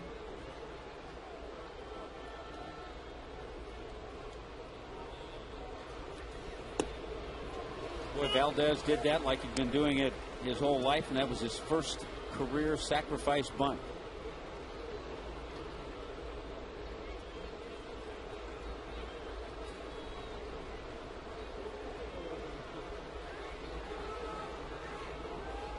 Oh, one coming.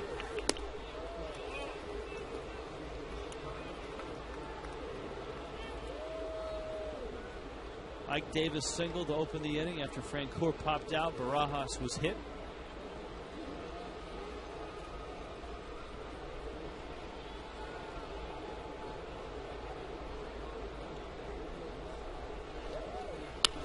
Breaking ball, liner over Uggla's head. That's going to score a couple. Into the gap, Maven picks it up. Pagan is headed for second, and he's there.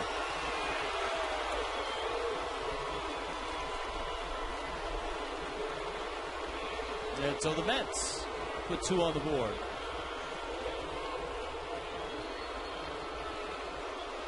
You wanted to see Anibal get Pagan here to get out of this inning, because with this base hit, there's good hitting by Angel Pagan, and also terrific base running to get himself a double. But with that base hit driving in 2 runs, it keeps that door cracked open for the Mets. You notice on that replay at the very end of it, the veteran Rod Barajas busting it hard across the plate because he saw that Pagan was going to try to stretch it into a double. And if Pagan was thrown out at second before Barajas crossed the plate, Barajas' run would not have counted. And Barajas, seeing that, was going as fast as he could. That's not always the case. You know, being a catcher, he's been at the plate on that situation where it's probably happened.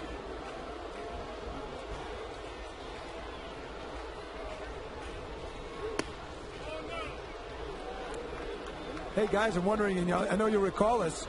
Was it David Wright last year? Did not do that, and he came up a little short, and I think the Marlins got an out and prevented 1 run scoring for the Mets. So probably a topic that came up in a spring training conversation with the coaches with the team. A base running seminar? Yeah, that's right. And not held by David Wright that time. Ground ball. Hanley straightens up, fires the first. Just in time to get Castillo by less than a step. Mets are on the board. Marlins are still on top.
foot long. Raul Valdez stays in for the Mets. The Marlins up 7-2. Paulino, Maben, Sanchez. Anibal Sanchez. Right. Ole's one. And makes a nice throw over. It's going to be a great race for the Gold Glove at third base in the National League this year between Ryan Zimmerman and David Wright. Yeah, a couple of young guys. They both have strong arms. They both are very aggressive. They both will make errors. You know, because they go after balls, they'll try to make plays maybe where there isn't a play. So it's tough when you give them the Gold Glove to look at just the number of errors and their fielding percentage. Which was the case last year with Zimmerman, who won his first Gold Glove. Wright had won the 2 previous Gold Gloves. They both have made a lot more errors in those 3 seasons than Kevin Kuzminoff. You know, Cameron Maben's base hit, it wasn't a home run. The Marlins have hit 4 tonight, but it was one of the biggest hits tonight. A 2-out base hit in that 3rd inning. They brought home the 4th run in that inning. Maben hits a fly ball to right field. Frank Coeur has it under control.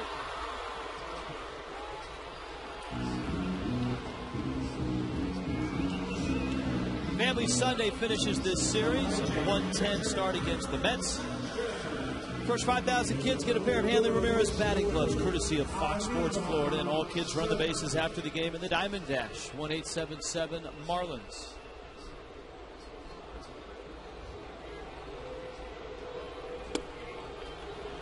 Sanchez has struck out twice tonight.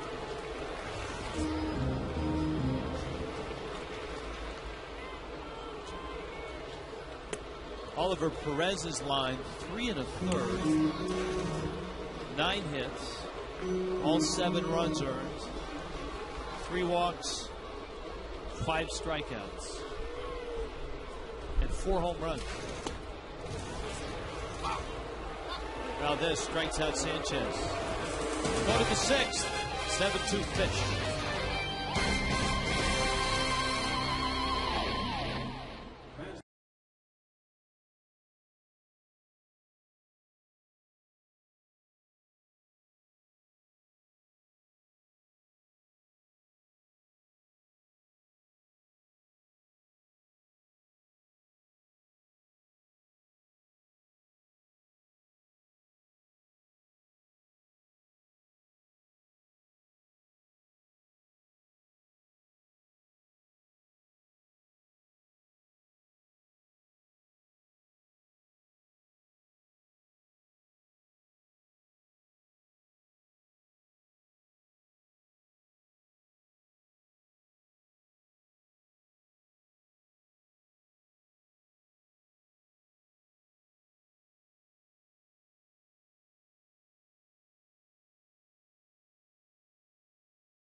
Leg injuries. He was kept out of spring training because of a thyroid problem, also missed the first week of the season. And manager Jerry Manuel said all that inactivity has led to him trying to do too much too fast, even when it comes to bunting. Last night, top of the 9th, Luis Castillo is on second.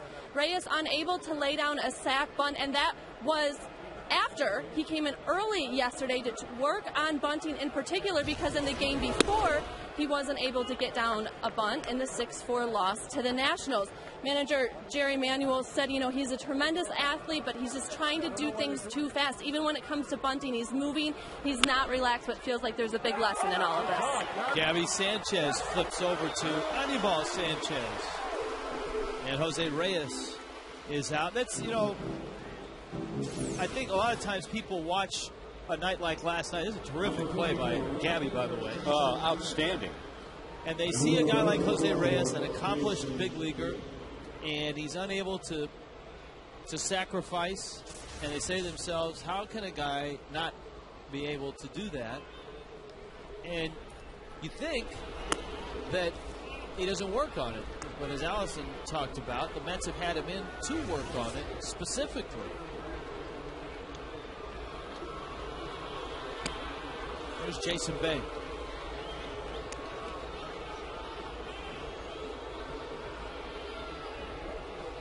Now, it's a process for young players. It's a process for young players wherever they come from. But there used to be an old saying for the kids from the Dominican and Venezuela that you don't walk off the island.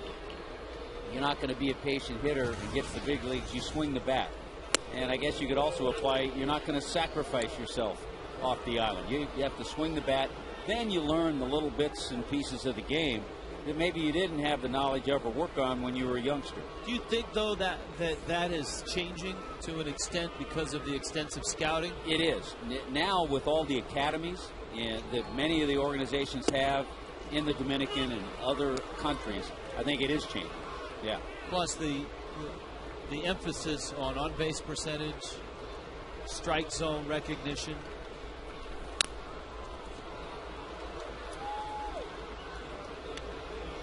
Three and two.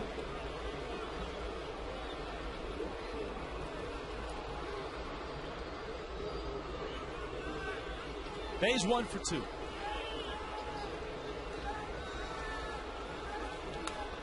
Makes his offseason home now in Seattle. Grew up north of the border there, up around Vancouver. That's why there was a lot of speculation that might be a club that he was interested in signing with in the offseason, Seattle. To right, Ross makes the catch.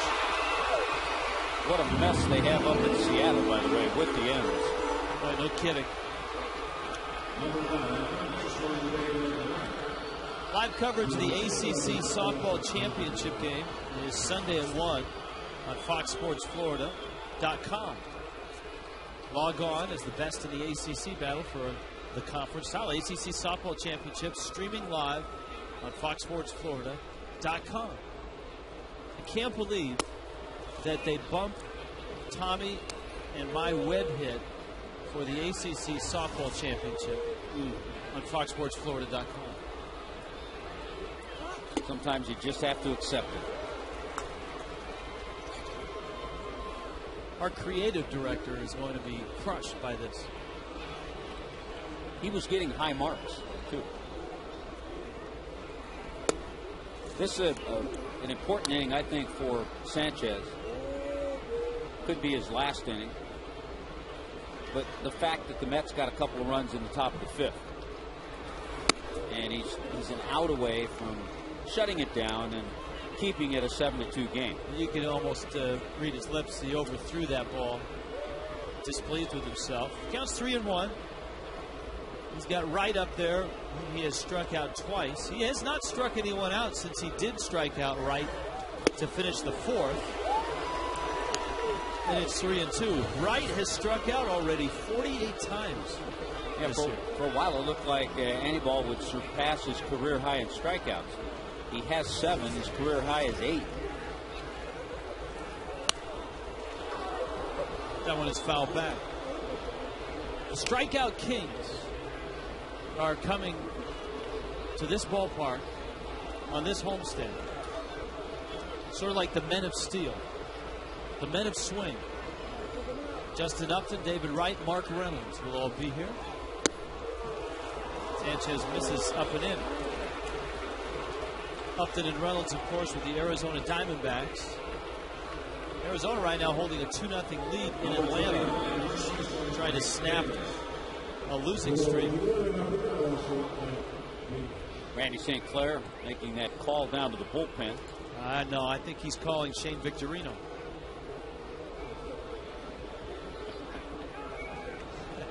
Let's go to the hop.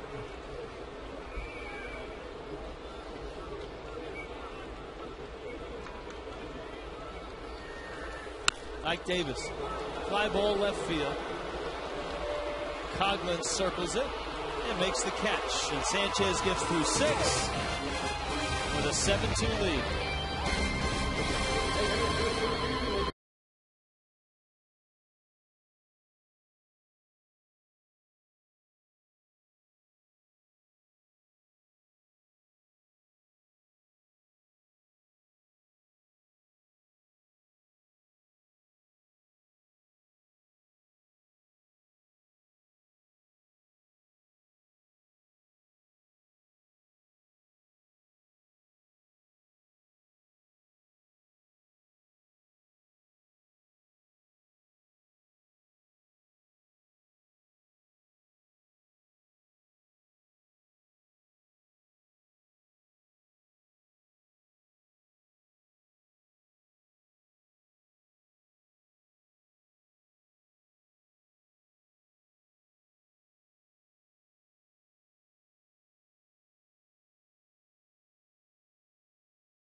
Tommy, Freddie had a decision to make last night. Clay Hensley came in and pitched the 8th.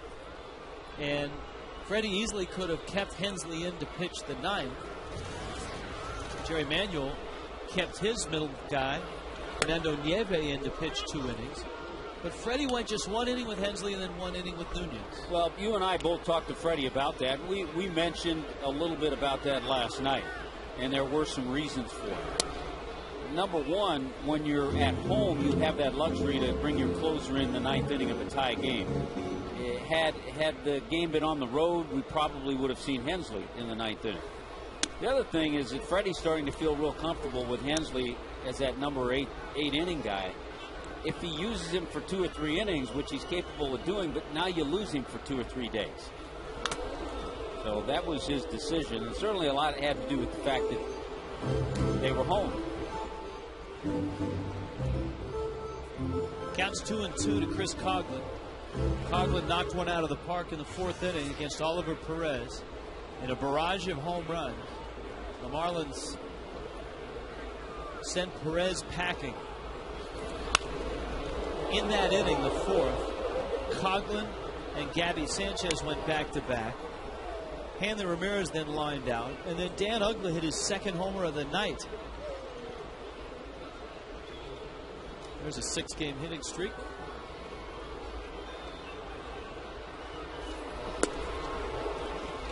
Good breaking ball from Valdez. He's come in and struck out 4. Coors Light, cold, hard blast. This is Gabby Sanchez's home run.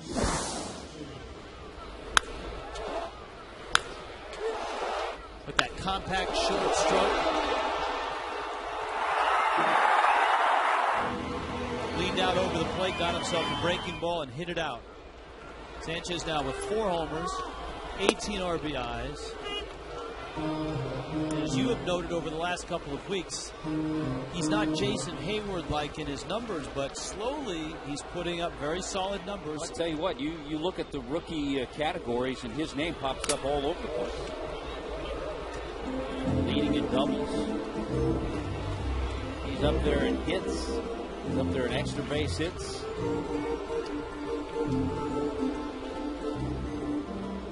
JM Lexus presents our leaders of the game.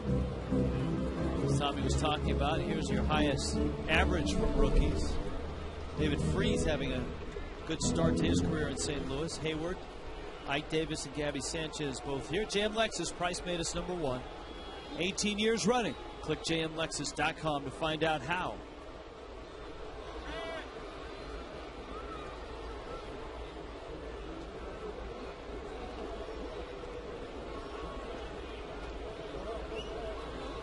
Oh, 2.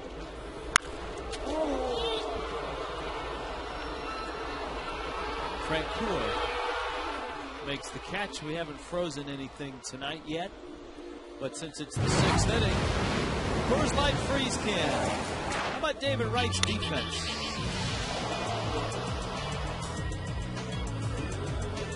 Freeze it.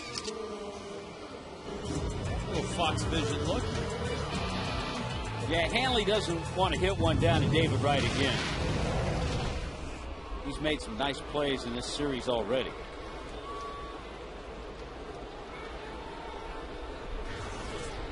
There's a ball Hanley hit to him last night that he made a diving play.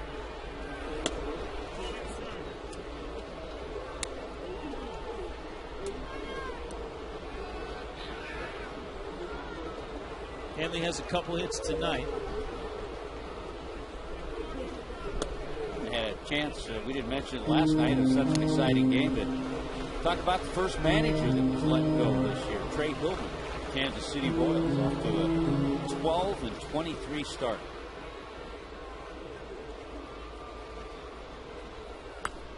I think Trey Hillman is a little bit like Manny Acta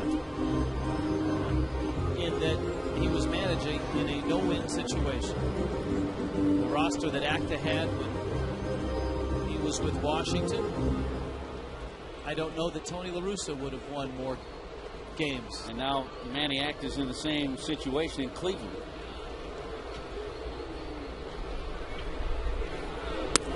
Trey Hillman had success. Came over from Japan. Managing in Japan.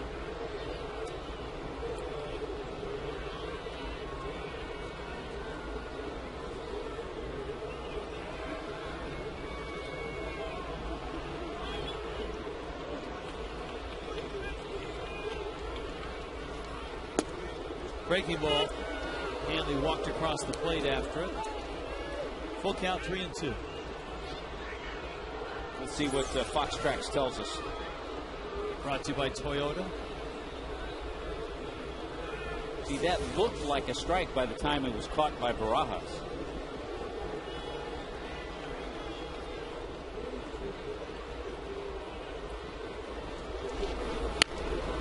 Check swing, little tapper back to the mound. And throw over to first.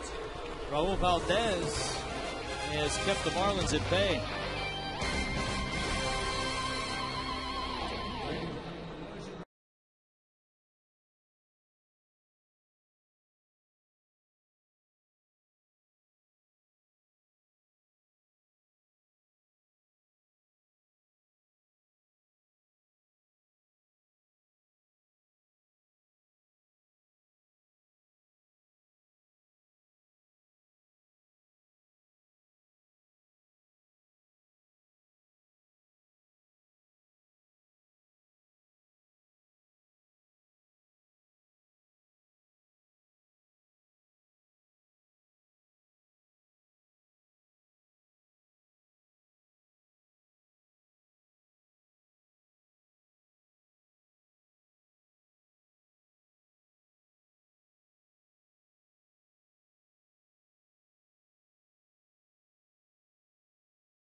Here's Francoeur. And he gets a breaking ball to his liking and drives it deep to right center field. Maben in full flight. Look out. Cody is there and makes the catch. Awful nice to have two guys that can play center field in center and in right. Yeah, they enjoy it. I think the toughest part when you have two guys like that is the communication part, because Cody has a center fielder's mind. But you saw the ball slicing away, and good communication there. Cody letting Cameron know that, hey, I got this one. It's coming back to me. And one pitch, one out. Good to see Anibal do that here in the 7th inning with his pitch count getting real close to 100 now.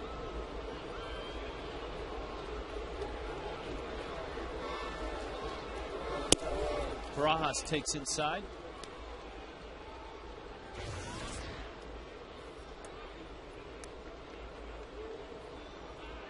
Barajas delivered an RBI hit last night. But none of the heroics that he had, especially during the Giants series. He had a walk-off homer. I believe it was the first walk-off homer the Mets have had at Citi Field.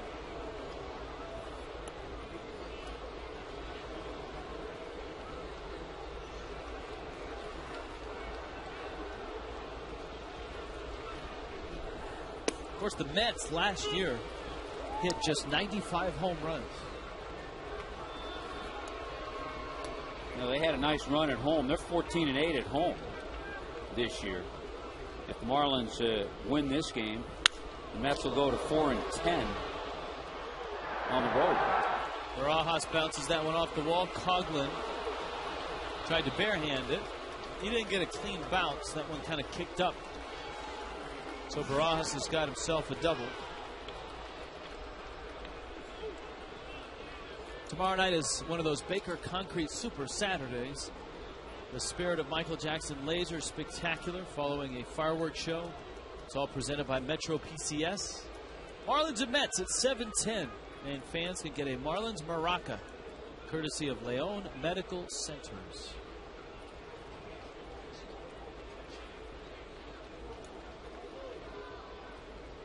And we saw Gary Matthews Jr. on deck, but now Jerry Manuel changing things up and sending up Chris Carter to pinch hit.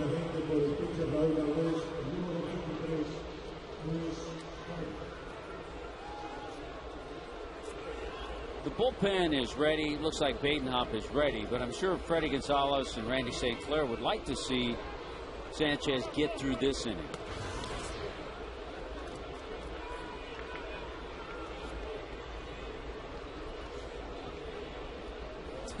Oh my goodness.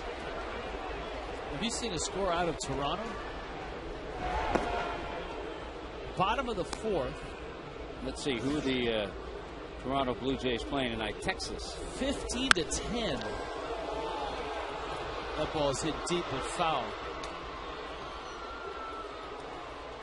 Is this right? 15-10. Toronto is on top of Texas. I think I saw something where Rich Harden, who started for Texas, threw like 86 pitches in 2 innings, 2+ innings.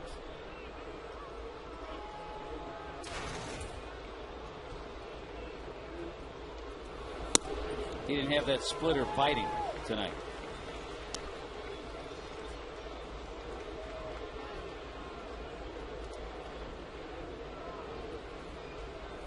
Yeah, Harden, 86 pitches. Doug Mathis has come in relief, and an inning and a third, he's thrown 49. Hanley backing up, fires it over in time. 2 outs here in the 7th. Our Mercedes-Benz road ahead tomorrow night. Hope you're with us. We started at 6:30. Our nightly offerings on Marlins Live. A 12:30 start for our broadcast day on Sunday. Diamondbacks Monday. Tuesday is an afternoon game. It's a 12:30 start. It's a getaway day. We'll be on a plane and head to St. Louis. Can we do emails during the day? Will the FCC allow us that? Absolutely. We'll get a whole different email crowd. Okay. We'll get people slacking at work. Now, don't start on some Lee Elia type rant here.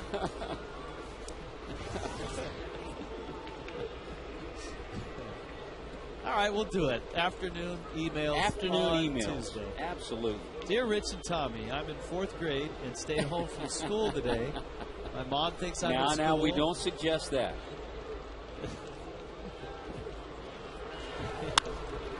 High pop up.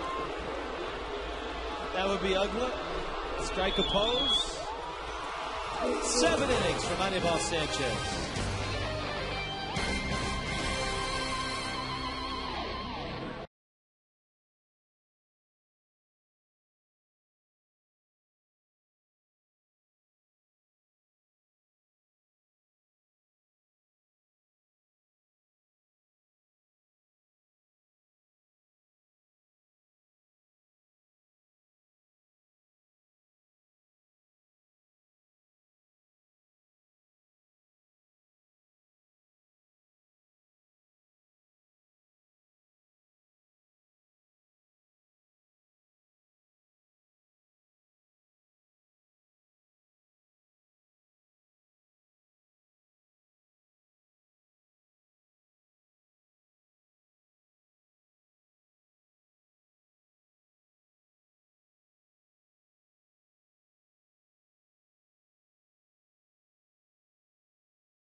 They all sit together. It's contagious.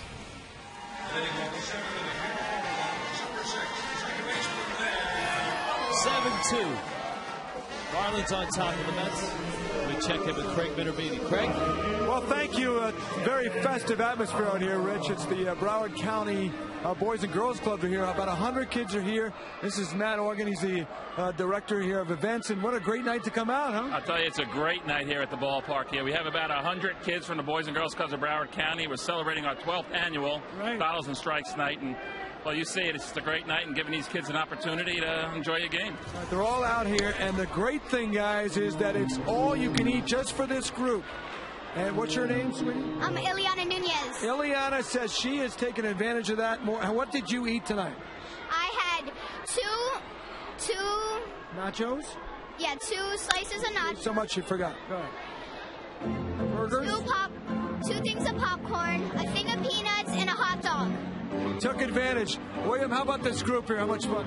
It's great to just come out here and enjoy a game with the kids. They really love it. They're very excited, enthusiastic, and it's just fun to be out here rooting for the Marlins. What's your name? Denisha. Now, did you eat a lot, or did you just watch the game the whole time? I ate a lot. Okay. All right, good to see you guys. Nice to have you out here.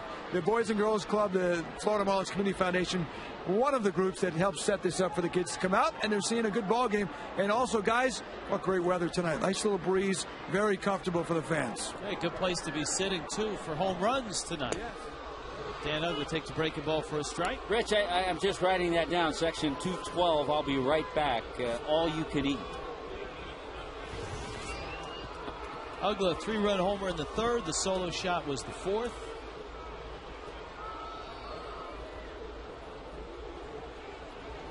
Manny Acosta is in now, and he strikes Ugly out. 1 out here in the 7th. Yeah, ever since that Dan Ugly home run, his second of the game of the 4th inning, the bullpen of the Mets has shut the Marlins down. They've not gotten a base hit. They've retired 9 in a row with 5 strikeouts. So Acosta in there following Raul Valdez.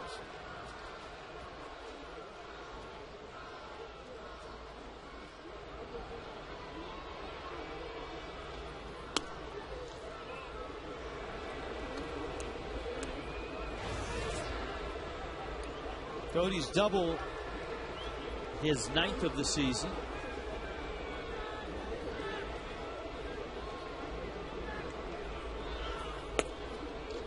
We've watched over the last 3 weeks Cody Ross in an upward trend, but not the real streaky Cody Ross that Marlin fans have accustomed to seeing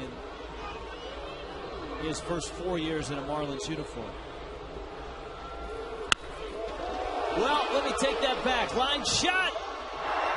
Oh, just foul. Oh, man, I thought that ball was fair. It just hooked at the last minute. Cody looked like he was looking for, sitting on that breaking ball. He got it, but just hooked it foul. He's a guy that in his history will go on a week or 2 week tears where he hits 4, 5, 6 home runs.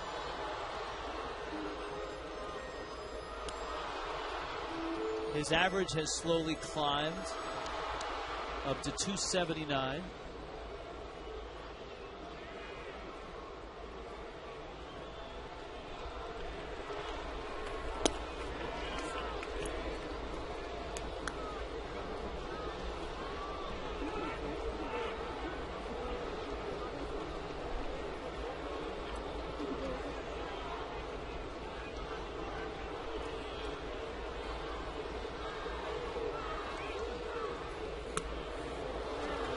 Changed speeds and got him. You're right about the bullpen. Valdez was really good, 2 2/3 scoreless. And Acosta has struck out the only 2 he's faced. I was thinking about it with Cody up there. Dan Uggla struck out to start this inning. Dan with 2 home runs. The last Marlin to have a 3-homer game is Cody Ross in 06.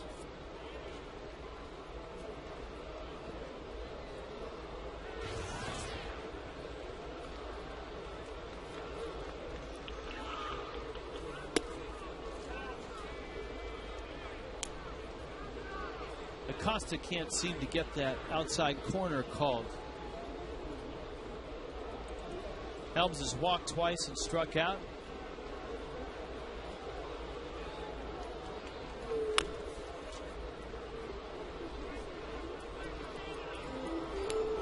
Looks like Peyton Hopper will get the 8th. Yeah, the Hopper took a hit in the ERA department last few outings, but he's well rested. I think he needed that. And I'm sure Freddie would like to get a couple of innings out of him. Like to give Leo Nunez the night off. Helms could not leg out the infield hit. Nice play by David Wright. He's made a bunch of them already in this series.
Yeah, the Mets have struggled in close games, though, 4-9 in one-run games. There are the numbers on the Hopper.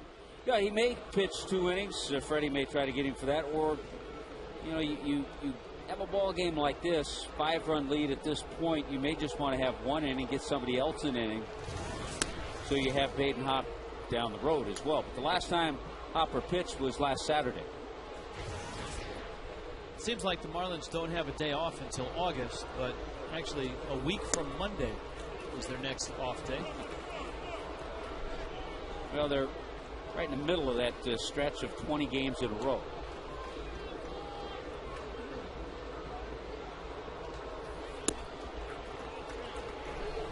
Hopper's got a little too much sink on the ball right now. Yeah, that stretch started with the series against the Giants.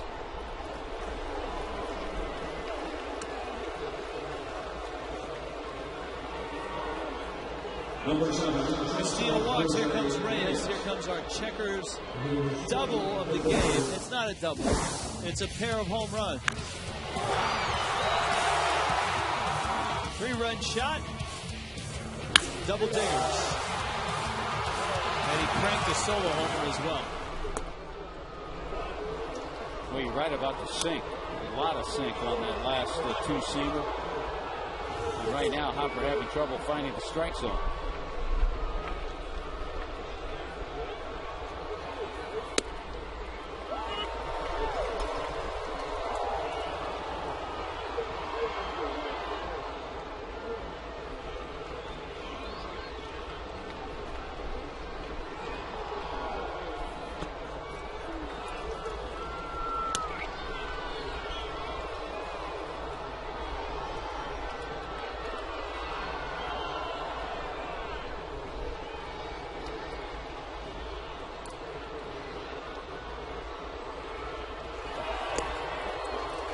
Arizona getting a good game from Ian Kennedy tonight. And he is shutting out Atlanta in Atlanta 4-0. Arizona, of course, is here on Monday. Paulino out to talk to Baden Hop.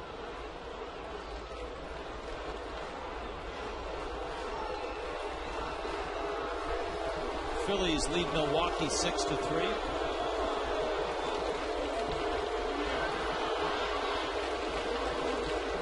That's a 4th inning score.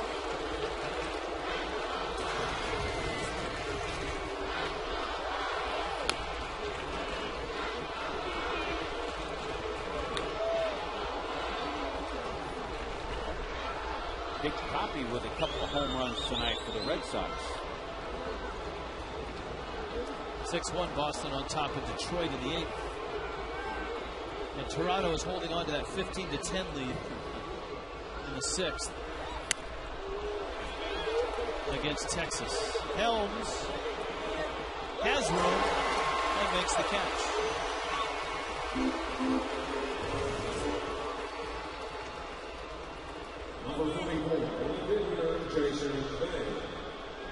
Joe Bauer is home, his 2nd. And Minnesota leads the Yankees 4-3 in the 7th. Now the struggles continue for Jose Reyes. Popping out, he's 0 for his last 10 now.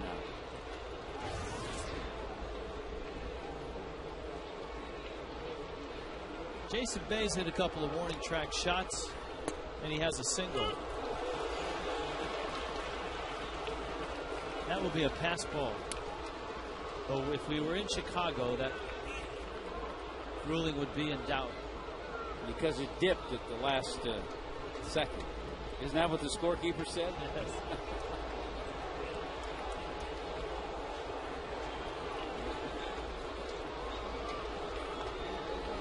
Marlins past and Marlins present. Out at 2nd.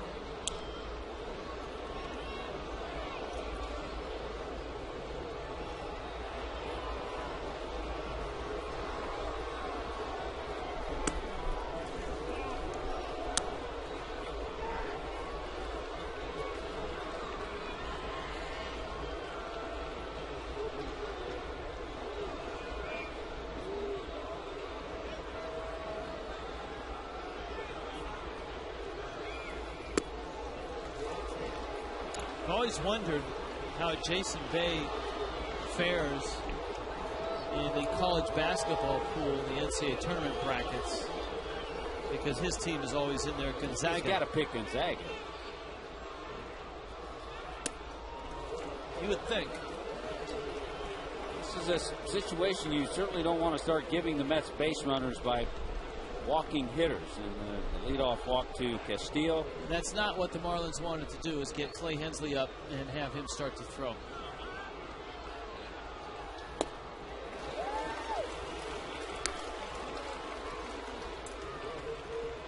Sometimes it's good to get a sinker ball or some rest, but the result oftentimes is he didn't have control of that sinker.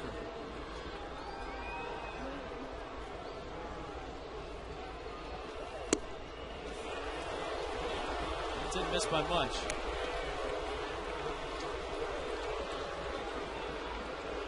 Here comes St. Clair. Well, he's thrown 16 pitches and only 5 for strikes. And I think you can see a lot of movement. So he's having trouble controlling his pitches in the strike zone. And for a guy like Bainham, it's not like you can just say, all right, I'm going to take some movement off of this pitch. Because movement is what gives him success.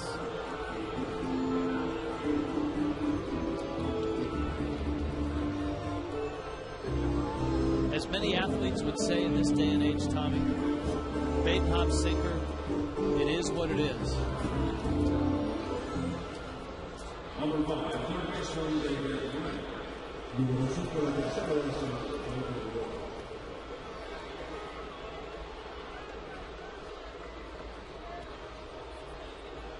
Yeah, you get yourself in that predicament, well, all of a sudden the long ball and the Mets are right back in this thing. Then you have to get Leo Nunez up. David Wright takes a strike. 2 strikeouts and a walk. So it's never easy for a manager. Obviously, you know what Freddie would like to see. He'd like to see a 1-2-3 inning from Badenhop.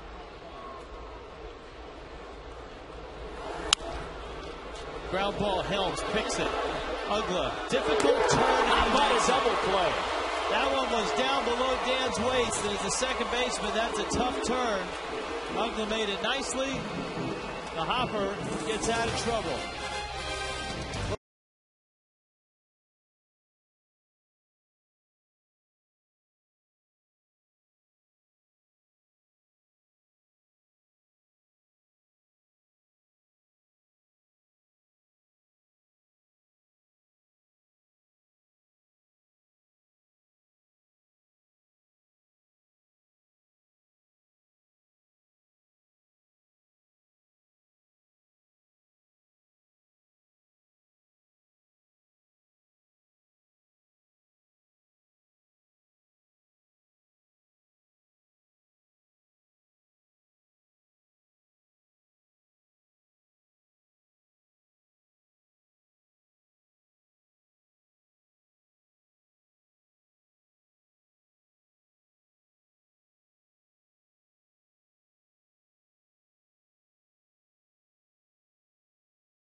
The Chicks would be so excited. Anibal Sanchez, 7 innings. Struck out 7.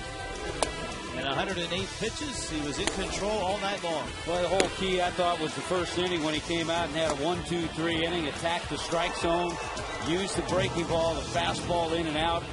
Saw some changeups. Nice outing. His season high with his 7 innings tonight against the Mets.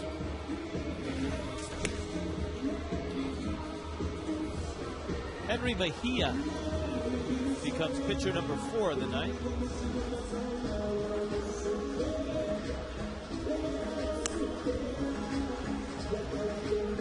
Takes over from Manny Acosta.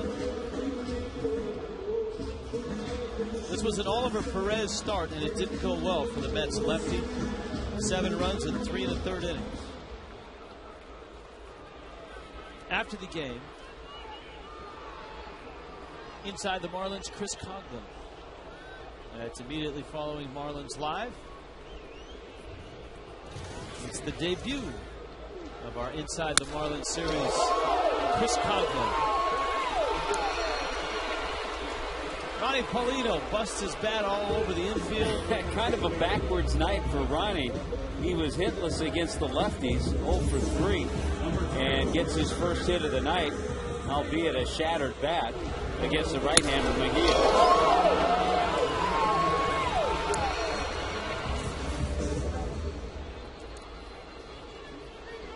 His mother always told him, don't run with that in your hands. That and scissors. Here's Maven. RBI single was in the 3rd. He's flied out, bounced out.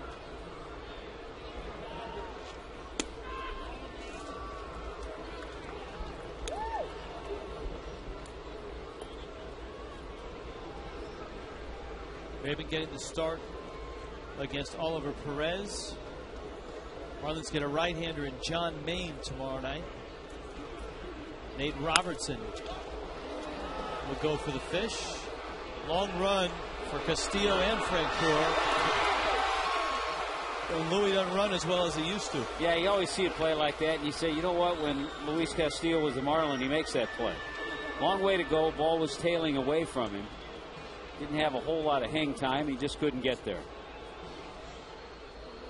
But always a favorite, Luis Castillo.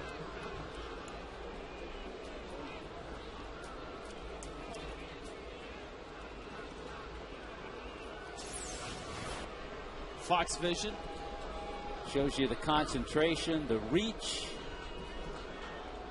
Not quite enough.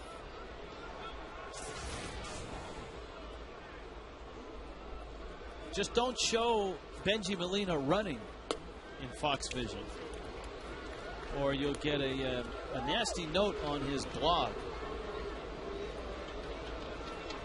Benji blogs? See, that was the surprising thing to me of that whole story. Benji was upset that was ESPN ran. Remember where he went from second to home, yeah, and Cantu threw him out? They ran that on a highlight? Yeah, well, they did it, and they did it in super slow motion, and they had Chariots of Fire type music behind it. It actually was quite good and entertaining, but Benji didn't like it. And he took exception to it on his blog. That's what blogs are for. Who reads Benji? Who reads blogs like that? Giant fans? Yadier? Oh. Jose? Well, his mom complained, too. That's our crack staff is informing us.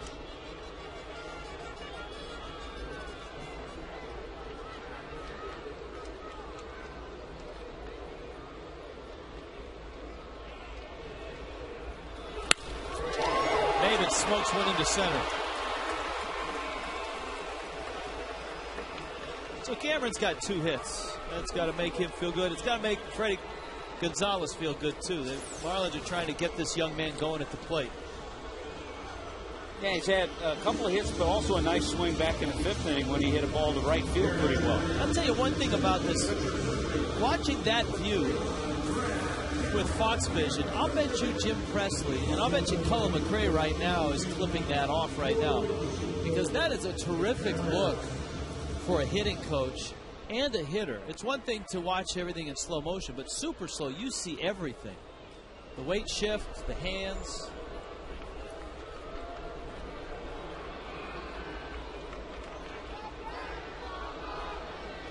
Here's Brett Carroll.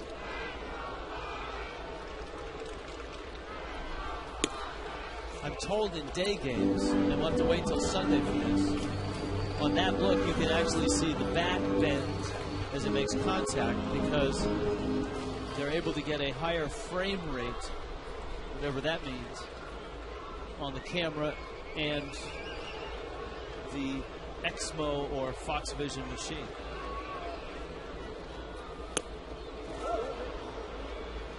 Tomorrow night, Allison Williams will go one-on-one with Fox Vision. She'll sit down, interview the actual machine. I am not a machine. I did not know that machine talked. Well,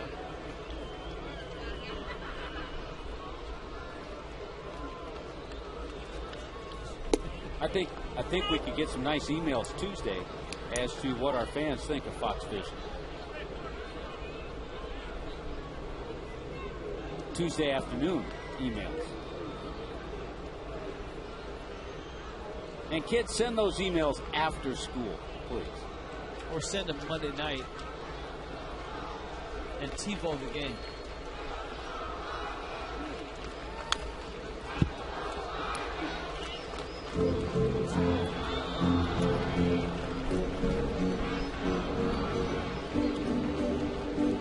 I think Freddie would like to just see a few more runs just to be more relaxed for the top half of the ninth inning.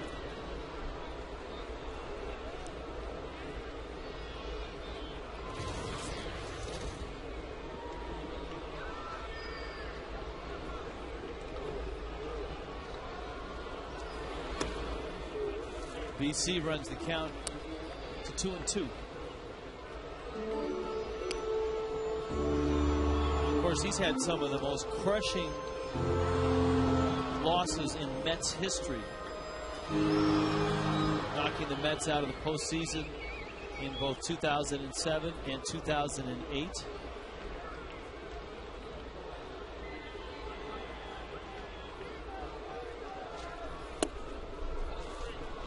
Well, we've talked about it over the last 7 years. The Marlins with a championship and a better record overall against the league, better record period than the Mets. For a lot more for your buck. Spent a lot less than the Mets have over the years. And he elevates that fastball and strikes out Brett Carroll.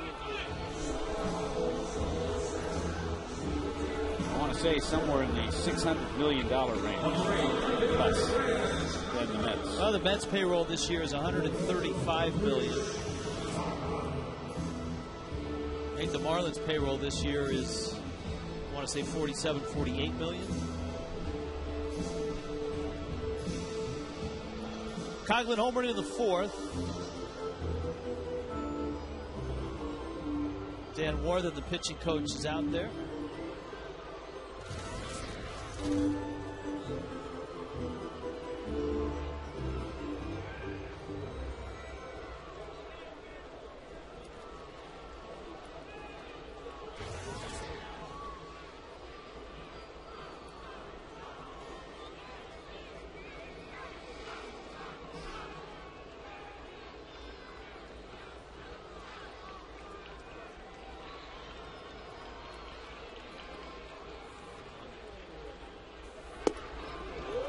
Coughlin pulls off on that swing.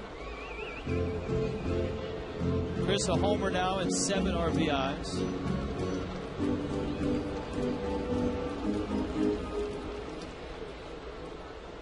And a couple of extra base hits. He had gone on what seemed like, I'm sure for him, a year and a half rather than a month and a half without an extra base hit. And now with a double and a homer. Well, the crazy thing about it all is that he had such a nice spring.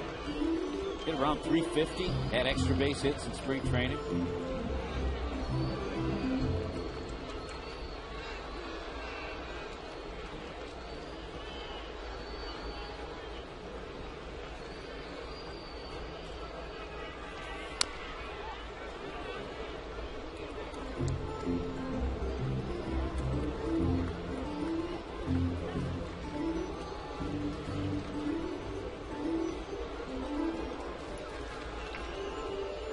0-2.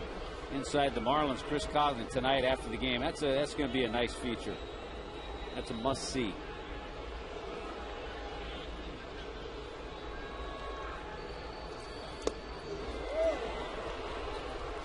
Henry Mejia has some nasty stuff. Just put away Carroll and Coughlin. Here's Gabby Sanchez. The bullpen has 8 strikeouts. Oliver Perez had 5, so the Marlins have struck out 13 times in this one.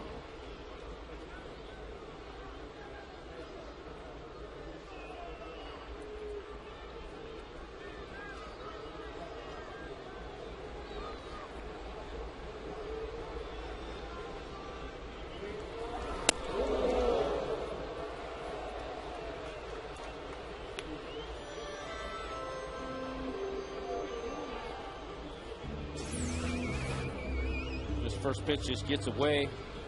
Gabby gets down into a squatting position to duck.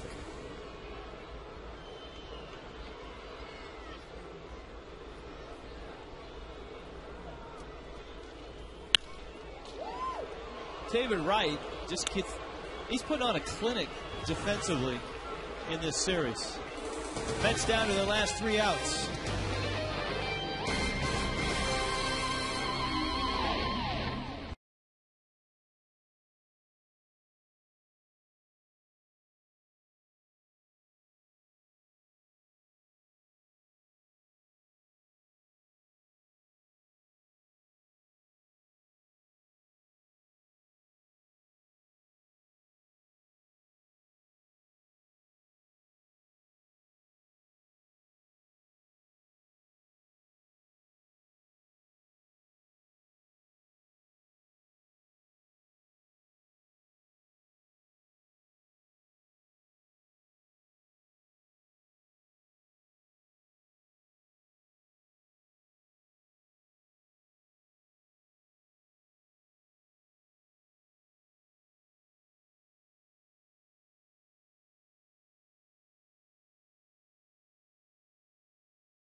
David Wright doing more on defense. He's an exciting player, fun player to watch. Brian Sanchez. We'll get to start the final inning here in the 9th. Badenhop went 1 inning. Anibal Sanchez went 7. Ike Davis.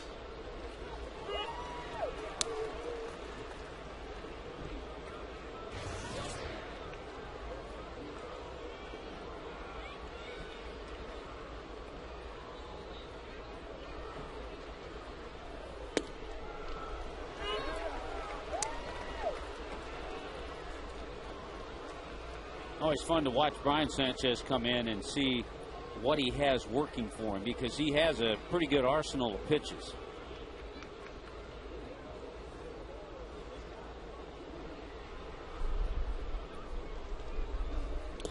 There's that splitter, a little bit of a changeup.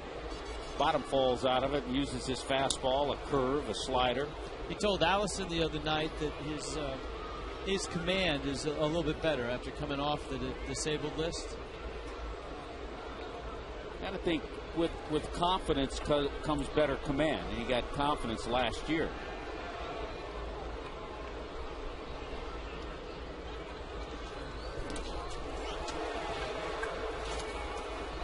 Pretty good breaking ball. Polino fires down to first. Sanchez gets a strikeout. Marlins try to make it 2 in a row against the Mets. Trying to go 4 of 5 after taking 2 of 3 in Chicago. What's going to happen in Chicago if the Cubs continue this tailspin? When they get into June and July. Is Lou safe? Is Jim Hendry, their general manager, safe?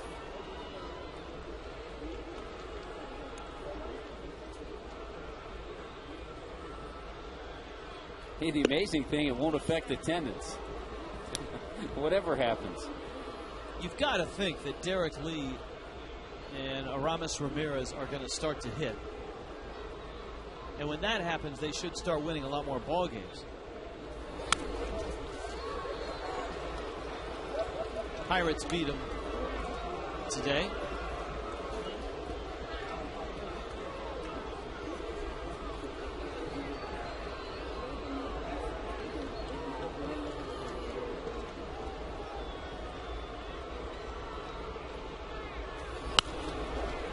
Frank Coor going after the fastball, fouls it back. He's 0 for 3 and 0 for 6 in this series.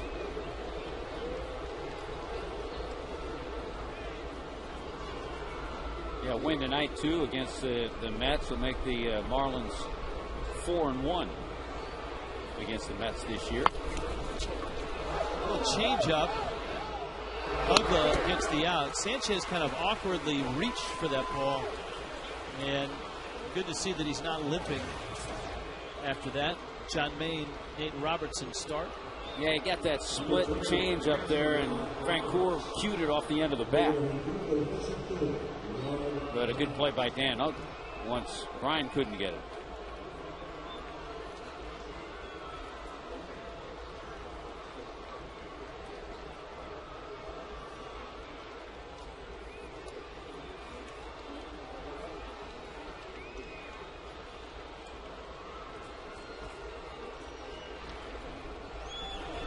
And then also, Rich, a win tonight, the Marlins will try to do something that they haven't done all year tomorrow, is win 3 in a row.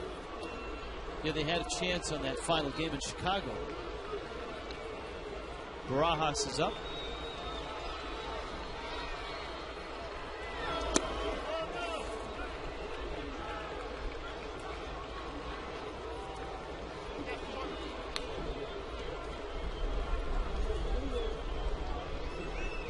Phillies are on top in the 6th inning in Milwaukee, 6-3.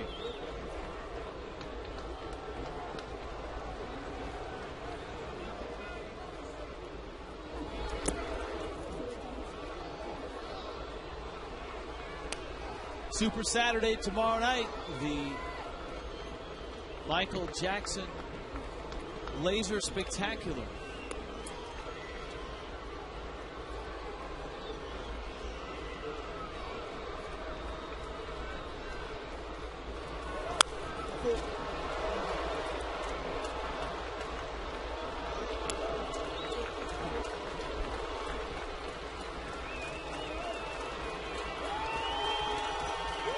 Two and two.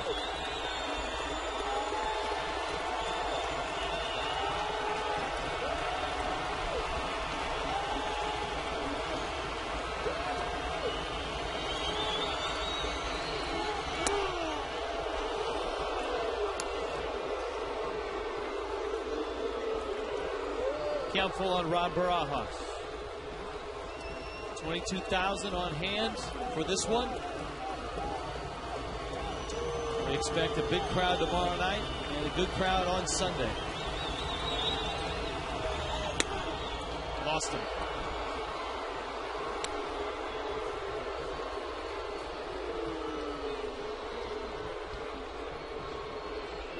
Now we get to see Gary Matthews Jr. There's another little change we've seen when the Marlins opened the season against the Mets at Citi Field in New York. It was Matthews Jr. who played and started in center field. Since that time, Angel Pagan has pretty much taken over that spot.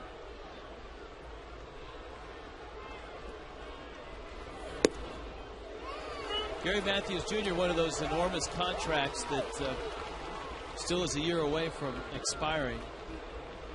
He's making $11 million this year, $12 million next year, and the Angels are paying $21.5 million of it. That's pretty amazing, because a player who has been just a good player, but he had one really good year, and it happened to be in that free agent year when he signed that big contract. He had the big year with Texas.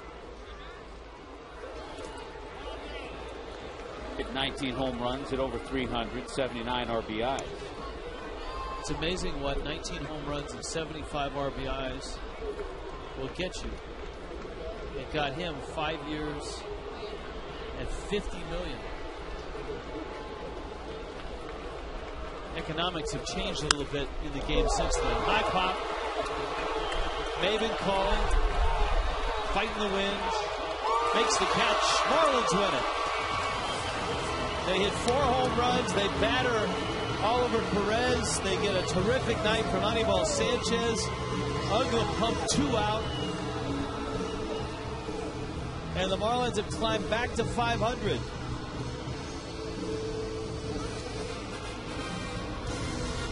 (7-2) the final. Marlins baseball on Fox Sports Florida, brought to you by Marooney.